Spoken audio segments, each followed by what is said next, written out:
ಓಂ ವಿಶ್ವರೂಪಾಯ ಅನಂತಗತಯೇ ಅನಂತಭಾಗಾಯ ಅನಂತಗಾಯ ಅನಂತಾಯ ನಮಃ. ವಿಷ್ಣುಪತ್ನ್ಯೈ ನಮಃ. ವಾಯವೇ ದೇವದೇವಾಯ ವಿಶಿಷ್ಟಾಯ ನಮಃ.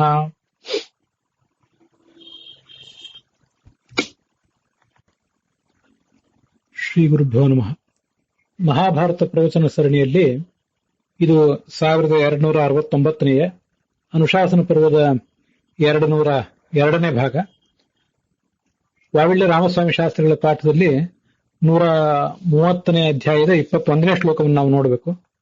ಟಿ ಆರ್ ಕೃಷ್ಣಾಚಾರ್ಯರ ಪಾಠದಲ್ಲಿ ಇದು 241ನೇ ಅಧ್ಯಾಯ ನಾವೀಗ ನೋಡಬೇಕಾದದ್ದು. 242ನೇ ಅಧ್ಯಾಯ ಮತ್ತೆ ವೈಷ್ಣವ ಪಾಠದಲ್ಲಿ ನಾವು ನೋಡಬೇಕಾದದ್ದು 227ನೇ ಅಧ್ಯಾಯ. ಸ್ವಸ್ಥಸ್ತು ಸತಾಂ ಅಶೇಷ ಸನ್ಮಂಗಲಾನಿ ಭವಂತು. ಅದ್ಯ ಅನಂತ ಚತುರ್ದಶಿ ಮಹೋತ್ಸವಸ್ಯ ದಿವಸೆ ಭಗವತಃ ವಿಶ್ವರೂಪಸ್ಯ ಅನಂತಗತೇಃ ಅನಂತಭಾಗಸ್ಯ ಅನಂತಗಸ್ಯ ಅನಂತಸ್ಯ ಪೂಜಾಂ ತೇನೈವ ರಚಿತಾಯಾಃ ಮಹಾಭಾರತ ಸಂಹಿತಾಯಾಃ ಅನುಶಾಸನ ಪರ್ವಣಃ ಶಿವಶಿವಾನ್ಯೋಃ ಸಂವಾದಮಿಮಂ ಧರ್ಮ ವಿಷಯಕಂ ಶ್ರುತ್ವಾ ಸಾರ್ಥಕಂ ಕುರ್ಮಃ ವಯಂ ಸರ್ವೇಪಿ.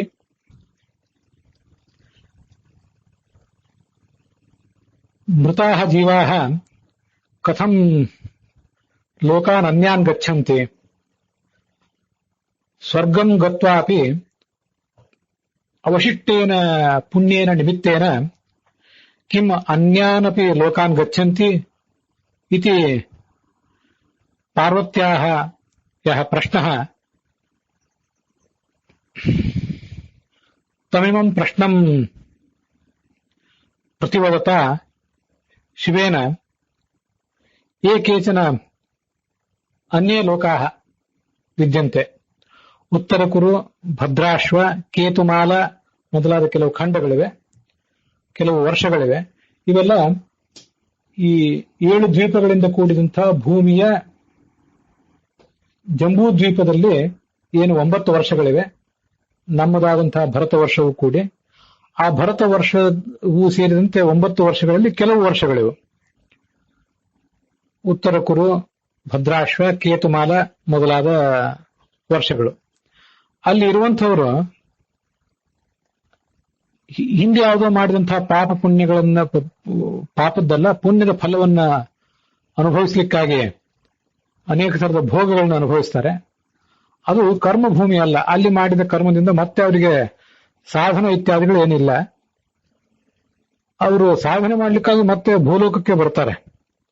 ಅಂತೂ ಒಂದು ಮಹಾ ಸಾಧನೆಯನ್ನ ಹಿಂದೆ ಯಾವಾಗೋ ಮಾಡಿದ್ದಕ್ಕಾಗಿ ಅದರ ಫಲವಾಗಿ ಸುಖವನ್ನು ಅನುಭವಿಸ್ತಾರೆ ಅಲ್ಲಿ ಅನ್ನುವುದನ್ನೆಲ್ಲ ನಾವು ಮಹಾಭಾರತಕ್ಕನುಸಾರವಾಗಿ ಮತ್ತೆ ಭಾಗವತಕ್ಕನುಸಾರವಾಗಿ ಕೂಡ ಮೊನ್ನೆ ಮತ್ತು ನಿನ್ನೆ ದಿವಸ ಶ್ರವಣ ಮಾಡಿ ಮುಗಿಸಿದ್ದೇವೆ. ಹೇಗೆ ಭರತ ವರ್ಷ ಅನ್ನೋದು ಕರ್ಮಭೂಮಿಯಾಗಿದೆ, ಉಳಿದ ವರ್ಷಗಳು ಕರ್ಮ ವರ್ಜಿತಗಳು ಹೇಗೆ ಅಂತನ್ನುವುದನ್ನು ನೋಡಿದ್ದೀವಿ. ಜಂಬೂ ದ್ವೀಪದ ಭರತ ವರ್ಷದ ಭರತ ಖಂಡದಲ್ಲಿ ನಾವಿದ್ದೇವೆ ಈಗ. ಇದೆಲ್ಲವನ್ನು ಕೂಡ ನಾವು ಕಳೆದ ದಿವಸ ವಿಮರ್ಶಾಪೂರ್ವಕವಾಗಿ ಅವಲೋಕಿಸಿದ್ದೇವೆ. ಈ ಅಧ್ಯಾಯದಲ್ಲಿ ಪಾರ್ವತಿ ಕೇಳ್ತಾಳೆ, ಭಗವನ್ ಮಾನುಷಾಃ ಕೇಚಿತ ಕಾಲಧರ್ಮ ಉಪಸ್ಥಿತಾಃ. ಮರಣವನ್ನು ಅನುಭವಿಸುವಂತಹ ಒಂದು ಕಾಲ ಅವರಿಗೆ ಬಂದಿರ್ತದೆ. ಅವರು ಹೇಗೆ ಪ್ರಾಣತ್ಯಾಗ ಮಾಡಬೇಕು, ಮರಣಕ್ಕೆ ತಯಾರಿಯನ್ನು ಹೇಗೆ ಮಾಡಬೇಕು, ಪ್ರಾಣಮೋಕ್ಷಂ ಕಥಂ ಕೃತ್ವ ಪರತ್ರ ಹಿತಮಾಪ್ನಯೋ ಅದನ್ನು ಹೇಳು ಅಂತ ಕೇಳ್ತಾ ಇದ್ದಾಳೆ. ಬಹಳ ಮಹತ್ವದ ಪ್ರಶ್ನೆ, ಹಂತ ಅಂತ ಬಹಳ ಸಂತೋಷ ಅನಿಸ್ತದೆ ಶಿವನಿಗೆ. ಯಾಕೆಂದ್ರೆ ಸುಖವನ್ನು ಅನುಭವಿಸ್ಲಿಕ್ಕಾಗಿ ಏನು ಪ್ರಯತ್ನ ಮನುಷ್ಯ ಮಾಡಬೇಕು ಅನ್ನೋದನ್ನೆಲ್ಲ ಅನೇಕ ಶಾಸ್ತ್ರಗಳು ನಮಗೆ ಕಲಿಸ್ತವೆ. ಆದ್ರೆ ಹೇಗೆ ಸಾಯ್ಲಿಕ್ಕೆ ಮನುಷ್ಯ ತಯಾರು ಮಾಡ್ಕೋಬೇಕು, ಸಾಯ್ಬೇಕು ಹೇಗೆ ಅಂತ ಅನ್ನೋದನ್ನ ಕಲಿಸುವಂತ ಒಂದು ತತ್ವಶಾಸ್ತ್ರ ನಮ್ಮದು, ಭಾರತೀಯ ತತ್ವಶಾಸ್ತ್ರ ಎಲ್ಲವೂ ಕೂಡ. ಅದರಲ್ಲೂ ಮಹಾಭಾರತ ಅಂತ ಅನ್ನೋದು ಬದುಕಲು ಕಲಿಸುವುದರ ಜೊತೆಗೆ ಸಾಯಲು ಕೂಡ ಕಲಿಸ್ತದೆ. ಅದಕ್ಕಾಗಿ ಹೇಗೆ ಪ್ರಾಣತ್ಯಾಗ ಮಾಡಬೇಕು, ಮನುಷ್ಯನ ಸಾಧನೆ ಹೇಗಿರಬೇಕು, ಒಂದು ಬಾಹ್ಯ ತಯಾರಿ ಮತ್ತು ಆಂತರಿಕ ತಯಾರಿ ಹೇಗಿರಬೇಕು ಅನ್ನೋದನ್ನೆಲ್ಲ ಹೇಳ್ತಾನೆ ಶಿವ. ಮರಣ ಅಂತ ಸ್ವಾಭಾವಿಕ ಮತ್ತು ಪ್ರಯತ್ನಜನ್ಯ ಅಂತ ಎರಡಿವೆ. ತಯೋ ಸ್ವಭಾವಂ ನಾಪಾಯಂ. ಅದರಲ್ಲಿ ಸ್ವಾಭಾವಿಕ ಮರಣ ಅಂತ ಅನ್ನೋದೇನಿದೆಯಲ್ಲ, ಹೆಚ್ಚು ಅಪಾಯ, ಹೆಚ್ಚು ಸಮಸ್ಯೆಗಳೇನೂ ಇಲ್ಲ ಅಂತ ಅಲ್ಲಿ ಇದೆ. ಸಮಸ್ಯೆಗಳಿವೆ ಮತ್ತು ಇಲ್ಲ ಕೂಡ. ಅದರಲ್ಲಿ ನಮ್ಮ ಪ್ರಯತ್ನ ಏನಿಲ್ಲ, ಸ್ವಾಭಾವಿಕವಾಗಿ ನಾವು ಸತ್ತೇ ಹೋಗ್ತೇವೆ. ಅದರಲ್ಲಿ ರಿಸ್ಕ್ ಏನಿಲ್ಲ ಅಂತ ಶಿವ ಹೇಳಿದಂತೆ ಕಾಣಿಸ್ತದೆ. ಯತ್ನತಃ ಕರ್ಮೋದ್ಭವಂ. ನಮ್ಮ ಪ್ರಯತ್ನದಿಂದ ನಾವು ಮರಣವನ್ನು ತಂದುಕೊಳ್ಳುವುದೇನಿದೆಯಲ್ಲ, ಅದು ಬೇರೆ ಬೇರೆ ಸಾಧನಗಳಿಂದ ಆಗ್ತದೆ.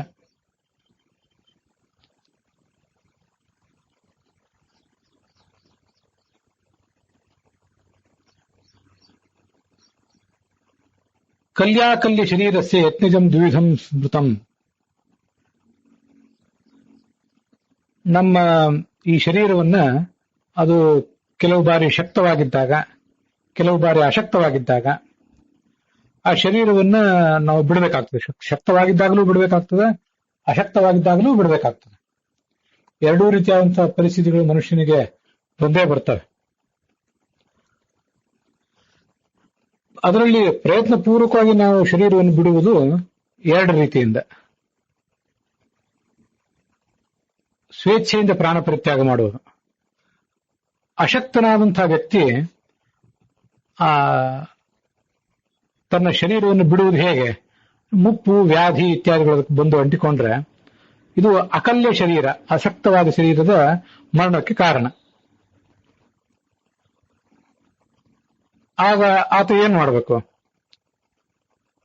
ಶರೀರವನ್ನು, ಅಂಥ ಅಸಮರ್ಥವಾದ ಶರೀರವನ್ನು ಪರಿತ್ಯಾಗ ಮಾಡಲಿಕ್ಕೆ ಮಹಾಪ್ರಸ್ಥಾನ ಗಮನ, ಪ್ರಾಯೋಪವೇಶ, ಮತ್ತೆ ಜಲಾವಗಾಹನ, ಮತ್ತೆ ಅಗ್ನಿ ಪ್ರವೇಶ, ಈ ತರ 4 ವಿಧಾನಗಳಿವೆ. ಅವುಗಳ ಕ್ರಮವನ್ನು ಹೀಗೆ ಹೇಳ್ತೇನೆ, ಅದನ್ನು ಕೇಳು ಅಂತಾನೆ. ಏತೇಷಾಂ ಕ್ರಮಯೋಗೇನ ವಿಧಾನಂ ಶೃಣು ಶೋಭನೆ. ಗೃಹಸ್ಥ ಧರ್ಮವನ್ನ ಶಾಸ್ತ್ರೋಕ್ತವಾಗಿ ಆಚರಿಸಿದ್ದಾನೆ, ಮತ್ತೆ ಎಲ್ಲ ತರದ ಋಣಗಳಿಂದ ಕೂಡ ಮುಕ್ತನಾಗಿದ್ದಾನೆ. ತತ್ರ ಆಂದ್ರಣ್ಯಂ, ಮಕ್ಕಳಿಗೆ, ಮೊಮ್ಮಕ್ಕಳಿಗೆ ಇತ್ಯಾದಿಗಳಿಗೆ ಏನು ವ್ಯವಸ್ಥೆ ಮಾಡಬೇಕು ಅದನ್ನೆಲ್ಲ ಹೇಳಿದ್ದಾನೆ.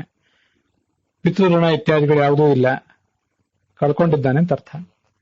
ವೃದ್ಧೋವ ವ್ಯಾಧಿತೋಪಿವ, ವಯಸ್ಸಾಗಿರಬಹುದು ಅಥವಾ ವಯಸ್ಸಾಗಿಲ್ಲದೆ ರೋಗಗ್ರಸ್ತನಾಗಿರಬಹುದು, ವಯಸ್ಸಾಗಿಯೂ ರೋಗಗ್ರಸ್ತನಾಗಿರಬಹುದು. ಶರೀರವನ್ನು ಪರಿತ್ಯಾಗ ಮಾಡಬೇಕು ಅಂತ ಬಯಸಿದ್ರೆ ಅವನು ನೋಡಿ, ನನ್ನ ಶರೀರ ಇನ್ನ ಸಾಧನೆಗೆ ಅಸಮರ್ಥವಾಗಿದೆ ಅಂತನ್ನುವುದನ್ನು ಎಲ್ರಿಗೂ ಕೂಡ ತೋರಿಸ್ಬೇಕಂತೆ. ದರ್ಶಯಿತ್ವ ಸ್ವದೌರ್ಬಲ್ಯಂ, ಇನ್ನು ನಾನು ಮರಣಿಸುವವನಿದ್ದೇನೆ ಅಂತನ್ನುವುದನ್ನು ಅವರೆಲ್ಲರಿಗೂ ಕೂಡ ಮನವರಿಕೆ ಮಾಡಬೇಕು ಅಂತ ಅದರ ತಾತ್ಪರ್ಯವನ್ನು ಹೇಳ್ತಾರೆ. ಅವರ ಸಮ್ಮತಿಯನ್ನ ಪಡ್ಕೊಳ್ಬೇಕು. ಅವ್ರು ಯಾರು ನೀನು ಮರಣವನ್ನು ಅಪ್ಪುವಂತಿಲ್ಲ, ಸ್ವೇಚ್ಛೆಯಿಂದ ಮರಣ ನೀನು ಹೊಂದುವುದಕ್ಕೆ ನಮ್ಗೆ ವಿರೋಧ ಇದೆ ಅಂತ ಹೇಳಿದ್ರೆ ಮರಣವನ್ನು ಸ್ವೀಕಾರ ಮಾಡಬಾರದು. ಅವರೆಲ್ಲರೂ ಒಪ್ಪಿದ ಮೇಲೆ ಎಲ್ಲರನ್ನ ಪರಿತ್ಯಾಗ ಮಾಡಿ ಬಂಧುಗಳನ್ನ, ಕರ್ಮವನ್ನ, ಭರಣವನ್ನೆಲ್ಲವನ್ನೂ ಕೂಡ ಮುಗಿಸಿ ನಾನಾ ಥರದ ದಾನಾದಿಗಳನ್ನು ಕೊಟ್ಟು ಮಧುರಯಾಗಿರ ಬ್ರುವನ್, ಅವರೆಲ್ಲರಿಗೂ ಕೂಡ ಮಧುರವಾದಂತಹ ಮಾತುಗಳನ್ನು ಆಡಬೇಕು. ಮುಂದೆ ಅಹತಂ ವಸ್ತ್ರಮಾಚ್ಛಾದ್ಯ, ತುಂಡರಿಸದೇ ಇರುವಂತಹ ವಸ್ತ್ರವನ್ನ ಧರಿಸಬೇಕು ಅಂತ ಅದರ ತಾತ್ಪರ್ಯ. ತುಂಡರಿಸದೇ ಇರುವಂತಹ ವಸ್ತ್ರ ಅಂತಂದ್ರೆ ಹೊಲಿದ್ದು ತಯಾರು ಮಾಡಿರುವಂತಹ ವಸ್ತ್ರ ಅಂತ ಒಂದು ಅರ್ಥ ಆಗ್ತದೆ. ಹೊಲಿಬೇಕಾದ್ರೂ ತುಂಡರಿಸಬೇಕಲ್ಲ. ಇನ್ನೊಂದು, ಯಾವುದಾದ್ರೂ ಒಂದು ವಸ್ತ್ರವನ್ನ ಅನಗತ್ಯವಾಗಿ ಕತ್ತರಿಸಿ ಅದರ ಮೂಲ ಸ್ವರೂಪವನ್ನ ಹಾಳು ಮಾಡಿ ಇರುವಂಥದ್ದು ಆಗಿರಬಾರದು. ಅಂತ ಅಖಂಡವಾದ ವಸ್ತ್ರವನ್ನ ಧರಿಸಬೇಕು ಅಂತ ಈಗ ಅರ್ಥನೂ ಆಗಬಹುದು. ಬದ್ಧ್ವಾ ತತ್ ಕುಶರರ್ಜುನ, ಅದನ್ನ ತನ್ನ ಸೊಂಟಕ್ಕೆ ಒಂದು ದರ್ಭೆಯ ಹಗ್ಗದಿಂದ ಅದನ್ನೇ ಬೆಲ್ಟಿನ ರೀತಿಯಲ್ಲಿ ಕಟ್ಟಿಕೊಳ್ಬೇಕು. ಮುಂದೆ ಪ್ರತಿಜ್ಞೆ ಮಾಡಬೇಕು, ಎಲ್ಲ ಗ್ರಾಮ್ಯ ಭೋಗಗಳನ್ನೆಲ್ಲ ಪರಿತ್ಯಾಗ ಮಾಡಬೇಕು. ಈ ಮೇಲೆ ಹೇಳಿದ 4 ವಿಧಾನಗಳಲ್ಲಿ ತನಗೆ ಯಾವುದು ಸುಲಭವೋ, ತನಗೆ ಯಾವುದು ಅಪೇಕ್ಷಿತವೋ ಆ ಮಾರ್ಗವನ್ನು ಅನುಸರಿಸಬೇಕು. ಮಹಾಪ್ರಸ್ಥಾನವನ್ನು ಮಾಡುವುದಾದರೆ ಉತ್ತರ ದಿಕ್ಕಿನ ಕಡೆಗೆ ಪ್ರಯಾಣ ಮಾಡಬೇಕು. ಪ್ರಾಣ ಹೋಗುವ ತನಕನೂ ಕೂಡ ಹೋಗ್ತಾನೇ ಇರಬೇಕು.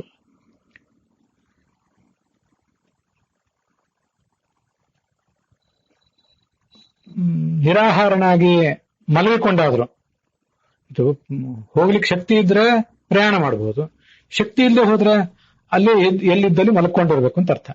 ಭಗವಂತನನ್ನು ಧ್ಯಾನಿಸ್ತಾ ಇರಬೇಕು. ಇದರಿಂದ ಅವನಿಗೆ ಸದ್ಗತಿ ಇದೆ. ಅಮಲಾನ್ ಲೋಕಾನ್ ಪ್ರತಿಪದ್ಯತೆ. ಪ್ರಾಯೋಪವೇಶನಂ ಚೇಚ್ಛೇತ್. ಇನ್ನು ಪ್ರಾಯೋಪವೇಶನವನ್ನ ಆತ ಮಾಡ್ತಾನೆ ಅಂತಾದ್ರೆ ಅದಕ್ಕೂ ಕೂಡ ಇದೇ ವಿಧಾನ ಹೆಚ್ಚು ಕಡಿಮೆ. ನಿರಾಹಾರನಾಗಿ ಒಂದ್ ಕಡೆ ಕೂತ್ಕೋಬೇಕು. ಪ್ರಾಣ ಹೋಗುವವರೆಗೂ ತನ್ನಲ್ಲಿರುವಂತಹ ವಸ್ತುಗಳನ್ನ ಶಕ್ತಿಯನುಸಾರವಾಗಿ ಅನುಕೂಲಾನುಸಾರವಾಗಿ ಯಾರ್ಯಾರಿಗೆ ದಾನ ಮಾಡಬಹುದು ಅದನ್ನೆಲ್ಲವನ್ನು ಕೂಡ ದಾನ ಮಾಡ್ತಾ ಇರಬೇಕು. ಪ್ರಾಣವನ್ನು ಪರಿತ್ಯಾಗ ಮಾಡಬೇಕು. ಈ ಉತ್ತರ ದಿಕ್ಕಿಗೆ ನಡೆದುಕೊಂಡು ಹೋಗುವುದಕ್ಕೂ ಹಿಂದಿನ ಒಂದು ಭಾಗ ಇತ್ತಲ್ಲ ಮಹಾಪ್ರಸ್ಥಾನ ಅಂತ, ಅದಕ್ಕೂ ಈ ಪ್ರಾಯೋಪವೇಶನಕ್ಕೂ ವ್ಯತ್ಯಾಸ ಇದೆ. ಆದ್ರೆ ಮಹಾಪ್ರಸ್ಥಾನದಲ್ಲೇ ಇನ್ನೊಂದು ವಿಭಾಗ ಇತ್ತಲ್ಲ, ಅಲ್ಲೇ ಕೂತ್ಕೊಂಡಿರೋದು ಮನೆಯಲ್ಲೇ ಅಂತ ಹೇಳಿ ಒಂದು ಜಾಗದಲ್ಲಿ ಮಲಕೊಂಡಿರೋದು ಅಂತ, ಅದಕ್ಕೂ ಈ ಪ್ರಾಯೋಪವೇಶಕ್ಕೂ ವ್ಯತ್ಯಾಸ ಏನು ಹೆಚ್ಚು ಕಾಣಿಸೋದಿಲ್ಲ. ಇನ್ನು ಅಗ್ನಿ ಪ್ರವೇಶದ ಮಾರ್ಗದಿಂದಲೂ ಕೂಡ ಶರೀರವನ್ನು ಪರಿತ್ಯಾಗ ಮಾಡಬಹುದು. ಯಾವುದಾದ್ರೊಂದು ಪುಣ್ಯ ಕ್ಷೇತ್ರದಲ್ಲಿ, ನದಿ ತೀರದಲ್ಲಿ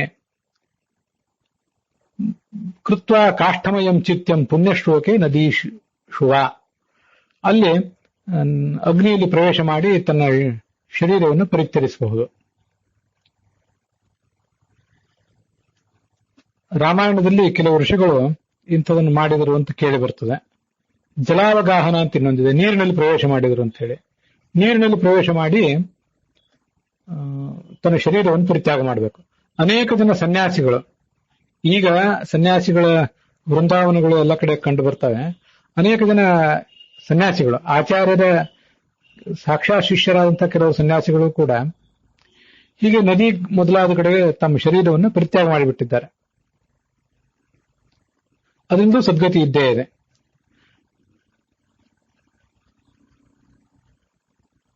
ಇನ್ನ ನಮ್ಮ ಶರೀರ ಶಕ್ತವೇ ಆಗಿದ್ದಾಗ ಆದ್ರೂ ಇನ್ನು ಜೀವನ ಸಾಕು, ನಾನು ಬದುಕಿದ್ ಸಾಕು ಅಂತ ಅಪೇಕ್ಷೆ ಪಡುವುದಾದರೆ ಆಗ ಕ್ಷತ್ರಿಯನಾದವನು ಪ್ರಜಾಪಾಲನವನ್ನು ನಿಮಿತ್ತವಾಗಿಟ್ಟುಕೊಂಡು ಯಾವುದಾದ್ರೂ ಯುದ್ಧದಲ್ಲಿ ಭಾಗವಹಿಸುವ ಪ್ರಸಂಗ ಬಂದಾಗ ಶರೀರವನ್ನು ಪರಿತ್ಯಾಗ ಮಾಡಬೇಕು. ಆ ಕ್ಷತ್ರಿಯ ರಾಜನ ಯೋಧರು ಕೂಡ ಹಾಗೆ ಪ್ರಾಣ ಪರಿತ್ಯಾಗ ಮಾಡಬಹುದು. ಗ್ರಾಮಗಳ ರಕ್ಷಣೆಗಾಗಿ, ಗುರುಗಳ ಹಿತಕ್ಕಾಗಿ, ಗುರುವರ್ಥಂ ಬ್ರಹ್ಮಚಾರಿಣಾಂ ಗೋ ಬ್ರಾಹ್ಮಣಾರ್ಥಂ ಗ್ರಾಮಾರ್ಥಂ, ಒಂದು ಗ್ರಾಮದ ಒಳಿತಿಗಾಗಿ ತಾನು ಕೂಡ ತನ್ನ ಶರೀರವನ್ನು ಪರಿತ್ಯಾಗ ಮಾಡಬಹುದು.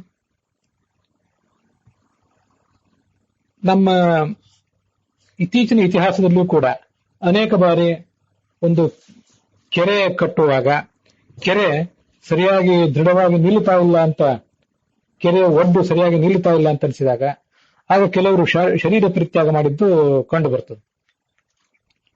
ರಾಜನ ಸಲುವಾಗಿ, ರಾಣಿಯ ಸಲುವಾಗಿ ಯೋಧರು ಪರಿತ್ಯಾಗ ಮಾಡಿದ್ದು ಅದು ಕೂಡ ಕಂಡು ಬರ್ತದೆ.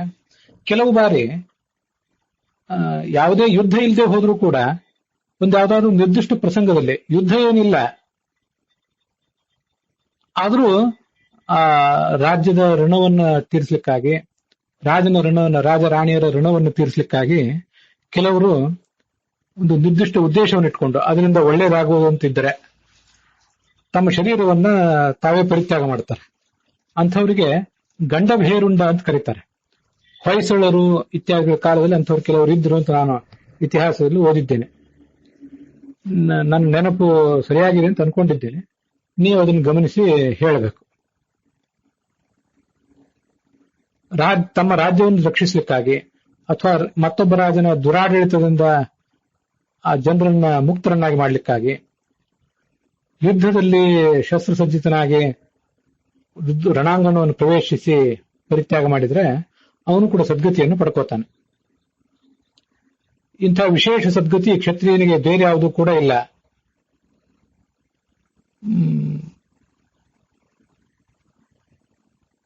ಭರ್ತೃವಿನ ಸಲುವಾಗಿ, ಸ್ವಾಮಿಯ ಸಲುವಾಗಿ ಪ್ರಾಣವನ್ನು ಪರಿತ್ಯಾಗ ಮಾಡಿದ್ರೆ ಆ ಒಬ್ಬ ಸೇವಕನಿಗೂ ಕೂಡ ಅಂಥದೇ ಒಂದು ಸದ್ಗತಿ ಪ್ರಾಪ್ತ ಆಗ್ತದೆ.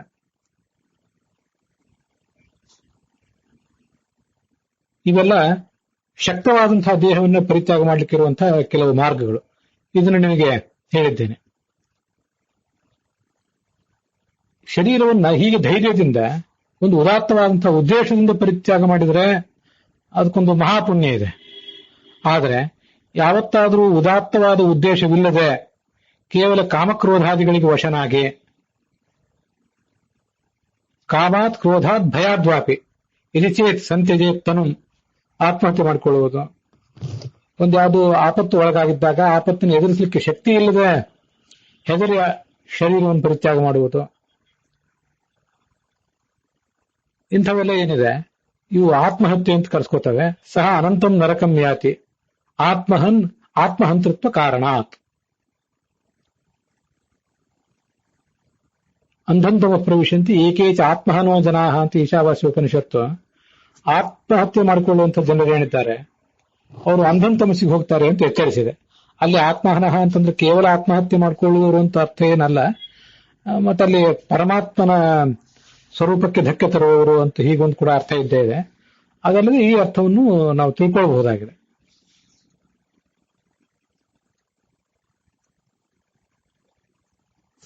ಸ್ವಭಾವ ಮರಣಂ ನಾಮ ನತು ಚಾತ್ಮೀಚ್ಛೆಯ ಭವೇತ್.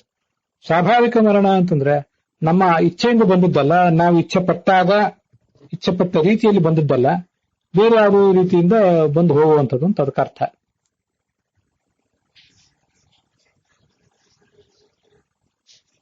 ಮೃತರಾದವರಿಗೆ ಯಾವ ಕರ್ಮಗಳನ್ನು ಮಾಡಬೇಕು ಅದನ್ನೆಲ್ಲ ಇಲ್ಲಿ ಮುಂದೆ ವರ್ಣನೆ ಮಾಡ್ತೇನೆ. ತಥಾ ಮೃತಾನಾಂ ಯತ್ ಕಾರ್ಯಂ ತನ್ಮೇ ಶೃಣು ಯಥಾವಿಧಿ. ತತ್ರಾಪಿ ಮರಣಂ ತ್ಯಾಗ ಮೂಢತ್ಯಾಗಾದ್ ವಿಶಿಷ್ಯತೆ. ಇಲ್ಲಿ ಸಾಯಲಿಕ್ಕೆ ಯಾರು ಮನುಷ್ಯ ಹೊರಟಿರ್ತಾನೆ ಅವನ ಶರೀರವನ್ನು ಭೂಮಿಯ ಮೇಲೆ ಮಲಗಿಸ್ಬೇಕಂತ. ಜ್ಞಾನವಿರುವವನು ಶರೀರವನ್ನು ಪರಿತ್ಯಾಗ ಮಾಡುವುದಕ್ಕೂ, ಜ್ಞಾನ ಇಲ್ಲದೇನೆ ಪ್ರಜ್ಞಾಹೀನನಾಗಿ ತನ್ನ ಕೋಮಾಸ್ಥಿತಿ ಇತ್ಯಾದಿಗಳಿಗೆ ತಲುಪಿ ಶರೀರವನ್ನು ಪರಿತ್ಯಾಗ ಮಾಡುವುದು ಅಷ್ಟೇನು ವಿಶಿಷ್ಟ ಅಲ್ಲ. ಜ್ಞಾನ ಇದ್ದು, ಎಚ್ಚರ ಇದ್ದು ನಾನು ಸಾಯ್ತಾ ಇದ್ದೇನೆ ಎನ್ನುವಂಥ ಪೂರ್ಣವಾದ ಅರಿವಿದ್ದು ಮರಣಿಸುವವನೇನಿದ್ದಾನೆ ಅವನು ಶ್ರೇಷ್ಠ. ಜೀವ ಹೋದ ಬಳಿಕ ಶರೀರವನ್ನು ವಸ್ತ್ರದಿಂದ ಮುಚ್ಚಬೇಕು, ಗಂಧಮಾಲ್ಯಾದಿಗಳಿಂದ ಸುವರ್ಣಾದಿಗಳಿಂದ ಅಲಂಕರಿಸಬೇಕು. ಸುವರ್ಣೇನ ಚ ಭಾಮಿನಿ ಅಂತ ವರ್ಣನೆ ಮಾಡ್ತಾರೆ. ಯಥಾಶಕ್ತಿ ಅದನ್ನೆಲ್ಲ ಆ ಥರ ಅಲಂಕಾರ ಮಾಡಬೇಕು. ಮುಂದೆ ಸ್ಮಶಾನದಲ್ಲಿ ಒಂದು ದಕ್ಷಿಣ ಭಾಗದಲ್ಲಿ ಅದನ್ನ ಸುಡಬೇಕು. ಅಥವಾ ನಿಕ್ಷಿಪೇದ್ ಭೂಮವು, ಇದನ್ನು ಗಮನಿಸಬಹುದು. ಅಥವಾ ಮೃತ ಶರೀರವನ್ನು ಭೂಮಿಯಲ್ಲಿ ಹೂಳಬಹುದು. ಹೂಳಲಿಕ್ಕೂ ಕೂಡ ಈಗೊಂದು ಅವಕಾಶ ಇದೆ. ಆದರೆ ನಾವು ಹಿಂದೆ ಇದನ್ನು ಅನೇಕ ಬಾರಿ ನೋಡಿದ್ದೀವಿ. ಏನು ಯಾವ ಅಗ್ನಿಯನ್ನ ಜೀವಮಾನ ಪೂರ್ಣ ನಾವು ಆರಾಧನೆ ಮಾಡ್ತಾ ಇದ್ದೇವೆ ಆ ಒಂದು ಅಗ್ನಿಯನ್ನೇ ನಮ್ಮ ಶರೀರದ ದಹನಕ್ಕಾಗಿ ಉಪಯೋಗ ಮಾಡ್ತಾರೆ ಸಾಮಾನ್ಯವಾಗಿ. ಇದು ಎಲ್ಲರಿಗೂ ಕೂಡ ಗೊತ್ತಿದ್ದೇ ಇದೆ. ಹೂಳುವುದು ಕೂಡ ಕೆಲವು ಪ್ರಸಂಗಗಳಲ್ಲಿ ಇದ್ದೇ ಇರ್ತದೆ. ಸನ್ಯಾಸಿಗಳು ಮೊದಲಾದವರಿಗೆ ಅಗ್ನಿ ಇಲ್ಲದ್ರಿಂದ ಅವ್ರನ್ನ ಹೂಳ್ತಾರೆ. ಹೀಗೆ ಇವೆಲ್ಲವೂ ಕೂಡ ಶಾಸ್ತ್ರದಲ್ಲಿ, ಮಹಾಭಾರತದಲ್ಲಿ ಹೀಗಿದೆ, ಭಾಗವತದಲ್ಲಿ ಹೀಗಿದೆ, ಮತ್ತೆ ಸ್ಮೃತಿಗಳಲ್ಲಿ ಹೀಗಿದೆ ಅಂತ ಹೇಳೋದಕ್ಕಿಂತ ಈಗ ಸಂಪ್ರದಾಯ ಏನಿದೆ ಅಂತ ಅನ್ನೋದು ಮುಖ್ಯ ಆಗ್ತದೆ.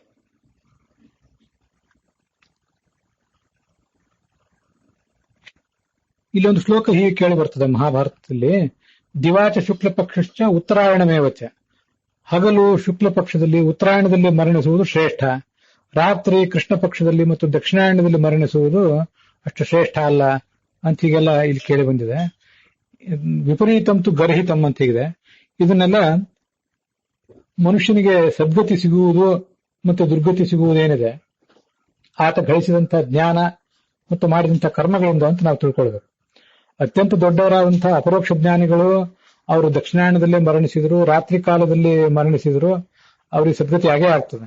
ಅದಲ್ಲದೆ ಅಷ್ಟು ದೊಡ್ಡ ಮಟ್ಟದಲ್ಲಿ ನಾವು ಜ್ಞಾನಿಗಳಲ್ಲದೆ ಹೋದ್ರು ಕೂಡ, ಮಹಾ ಸತ್ಕರ್ಮಗಳನ್ನು ಅಲ್ಲದೆ ಹೋದ್ರು ಕೂಡ, ಒಂದು ಮಟ್ಟಿನ ಧಾರ್ಮಿಕ ಜೀವನ ನಡೆಸಿದವರು ಕೃಷ್ಣ ಪಕ್ಷ ರಾತ್ರಿ ದಕ್ಷಿಣಾಯನದಲ್ಲಿ ಮರಣಿಸಿದ್ರು ಕೂಡ ಅವ್ರೇನು ಸತ್ಕರ್ಮಗಳನ್ನು ಮಾಡಿರ್ತಾರೆ, ಯಾವ ಒಂದು ಕಿಂಚಿತ್ ಜ್ಞಾನವನ್ನು ಸಂಪಾದನೆ ಮಾಡಿರ್ತಾರೆ, ಅದರ ಪ್ರತಿಫಲವಾಗಿ ತೀರಾ ದುರ್ಗತಿಗೇನು ಅವ್ರು ಹೋಗೋದಿಲ್ಲ. ವಿಪರೀತಂತು ಗರ್ಹಿತಂ ಅಂತ ಕೃಷ್ಣ ದಕ್ಷಿಣಾಯನದಲ್ಲಿ ಮರಣಿಸಿದ್ರು ಅಂತ ಯಾರು ಚಿಂತಿಸಬೇಕಾಗಿಲ್ಲ ಅಂತ ಅನ್ನೋದನ್ನು ತಿಳ್ಕೊಳ್ಬೇಕು. ಶ್ರೇಷ್ಠ ಉತ್ತರಾಯಣದಲ್ಲಿ ಮರಣಿಸುವುದು ಶ್ರೇಷ್ಠ ಇದ್ದಿರಬಹುದು. ಈಗ ಗೀತಾ 8ನೇ ಅಧ್ಯಾಯದಲ್ಲಿ ವಿದುಷೋ ದಕ್ಷಿಣಾಯನ ಮರಣೇಪಿ ಅಪುನರಾವೃತ್ತಿ ಪ್ರಾಪ್ತ್ಯ ಬ್ರಹ್ಮಪ್ರಾಪ್ತಿ ಶ್ರುತೇಹೆ ಅಂತ ಹೀಗೆ ಜ್ಞಾನಿಯಾದವನು ದಕ್ಷಿಣಾಯನದಲ್ಲಿ ಮರಣಿದ್ರು ಅಂದ್ರೆ ಅಪರೋಕ್ಷ ಜ್ಞಾನಿಯಾದವನ ಬಗ್ಗೆ ಇಲ್ಲಿ ಹೇಳ್ತಾ ಇದ್ದಾರೆ. ಅಪುನರಾವೃತ್ಯ ಮತ್ತೊಮ್ಮೆ ಅವನು ಮರಳಿ ಬರೋದಿಲ್ಲ, ಬ್ರಹ್ಮವನ್ನು ತಲುಪೇ ತಲುಪ್ತಾನೆ. ವಿದ್ವಾನ್ ಬ್ರಹ್ಮ ಸಮಾಪ್ನೋತಿ ಯತ್ರ ತತ್ರ ಮೃತೋಪಿ ಸನ್ ಅಂತ ಪದ್ಮಪುರಾಣದ ಮಾತನ್ನು ಕೂಡ ಅಲ್ಲಿ ಹೇಳ್ತಾರೆ. ಜ್ಞಾನಿಯಾದವನು ಅಥವಾ ಎಲ್ಲೇ ಮರಣಿಸಲಿ, ಯಾವುದೇ ಕಾಲದಲ್ಲಿ ಮರಣಿಸಲಿ, ಅವನಿಗೆ ಸದ್ಗತಿ ಆಗೇ ಆಗ್ತದೆ ಅಂತ ಅದರ ತಾತ್ಪರ್ಯ. ಮತ್ತೆ ಈ ಜ್ಞಾನಿಗಳಾದವರು ನಮಗೆ ಗೊತ್ತಿರುವಂತೆ ಕೆಲವರು ರಾತ್ರಿ ಕಾಲದಲ್ಲಿ ಮರಣಿಸಿದ್ರು ಕೂಡ ಯಾವ ನಾಡಿಯಿಂದ ಅವರು ಮರಣಿಸಿರ್ತಾರೆ, ಅವರ ಪ್ರಾಣ ಪರಿತ್ಯಾಗ ಆಗಿರ್ತದೆ, ಪ್ರಾಣ ನಿಷ್ಕ್ರಮಣ ಆಗಿರ್ತದೆ ಅನ್ನೋದನ್ನು ಹೊಂದ್ಕೊಂಡು ಅವ್ರಿಗೂ ಅಲ್ಲಿಗೂ ಕೂಡ ಸದ್ಗತಿ ಆಗೇ ಆಗ್ತದೆ. ಆದ್ರೆ ನಮ್ಮಂಥವರಿಗೆ ಆ ಜ್ಞಾನಿಗಳು ನಮ್ಮ ಕಣ್ಣೆದುರಿಗೆ ಮರಣಿಸಿದ್ರು ಕೂಡ ಅವರು ಜ್ಞಾನಿಗಳು ಅಂತಾನೆ ಮೊದಲು ಗೊತ್ತಾಗಿರುವುದಿಲ್ಲ. ಇನ್ನು ಅವರು ಯಾವ ಮಾರ್ಗದಿಂದ ತಮ್ಮ ಪ್ರಾಣವನ್ನು ಪರಿತ್ಯಾಗ ಮಾಡಿದ್ರು, ಯಾವ ನಾಡಿಯ ಮೂಲಕವಾಗಿ ಅಂತ ಅನ್ನೋದು ಕೂಡ ನಮ್ಮ ಗಮನಕ್ಕೆ ಬರದೇ ಹೋಗಿಬಿಡ್ತದೆ. ಅದರಿಂದ ಇಲ್ಲಿ ಬಂದಿರುವಂತಹ ಮಾರ್ಗವನ್ನ ಅಂತ ಒಂದು ವರ್ಣನೆ ಏನಿದೆ, ಹಗಲು ಶುಕ್ಲ ಪಕ್ಷ ಉತ್ತರಾಯಣದಲ್ಲಿ ಮರಣಿಸುವುದು ಶ್ರೇಷ್ಠ, ಆದರೆ ದಕ್ಷಿಣಾಯನಾದಿಗಳಲ್ಲಿ ಮರಣಿಸುವುದು ಕನಿಷ್ಠ. ಅದು ದುರ್ಗತಿಯ ಕಾರಣ ಅಂತ ಯಾರು ಕೂಡ ಭಾವಿಸಬೇಕಾಗಿಲ್ಲ. ಮನುಷ್ಯನಿಗೆ ದುರ್ಗತಿಯಾಗುವುದು ಅವನ ದುಷ್ಕರ್ಮ ಮತ್ತು ಅಜ್ಞಾನದಿಂದ ಮಾತ್ರ. ಹಾಗೆ ಆತನಿಗೆ ಸದ್ಗತಿಯಾಗುವುದು ಆತನ ಜ್ಞಾನ ಮತ್ತೆ ಆತ ಮಾಡಿದಂತಹ ಸತ್ಕರ್ಮಗಳಿಂದ ಅಂತ ತಿಳ್ಕೊಳ್ಬೇಕು. ಮತ್ತೆ ಕೊನೆಯ ಶ್ಲೋಕ ಹೀಗೆ ಕೇಳಿ ಬರ್ತದೆ, ಔದುಕಂಚ ಅಷ್ಟಕಾ ಶ್ರಾದ್ದಂ. ಅವನು ಮರಣಿಸಿದ ಮೇಲೆ ಅನೇಕ ಜನ ಅವನಿಗೆ ಜಲತರ್ಪಣ 10ನೇ ದಿವಸ ಅವನಿಗೆ ಧರ್ಮೋದಕ ಕೊಡ್ತಾರೆ, ಅದು ನಮ್ಗೆ ಗೊತ್ತಿದ್ದೇ ಇದೆ.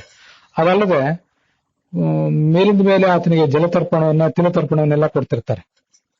ಇದಲ್ಲದೆ ಅಷ್ಟಕಾ ಶ್ರಾದ್ದಗಳನ್ನ ಮಾಡ್ತಾರೆ. ಆದ್ರಿಂದ ಮುಂದೆ ಆತನಿಗೆ ಅದು ಸದ್ಗತಿಗೆ ಕಾರಣ ಆಗ್ತದೆ ಅಂತ ಇಲ್ಲಿ ವರ್ಣನೆ ಮಾಡ್ತಾರೆ. ತಥೈವಚ ಅಷ್ಟಕಾ ಶ್ರಾದ್ದಂ ಅಂತ. ಈ ಅಷ್ಟಕಾ ಶ್ರಾದ್ದದ ಬಗ್ಗೆ ಹೀಗೊಂದು ವರ್ಣನೆಯನ್ನ ನಾವು ಭಾಗವತದಲ್ಲಿ ಕೇಳ್ತೇವೆ.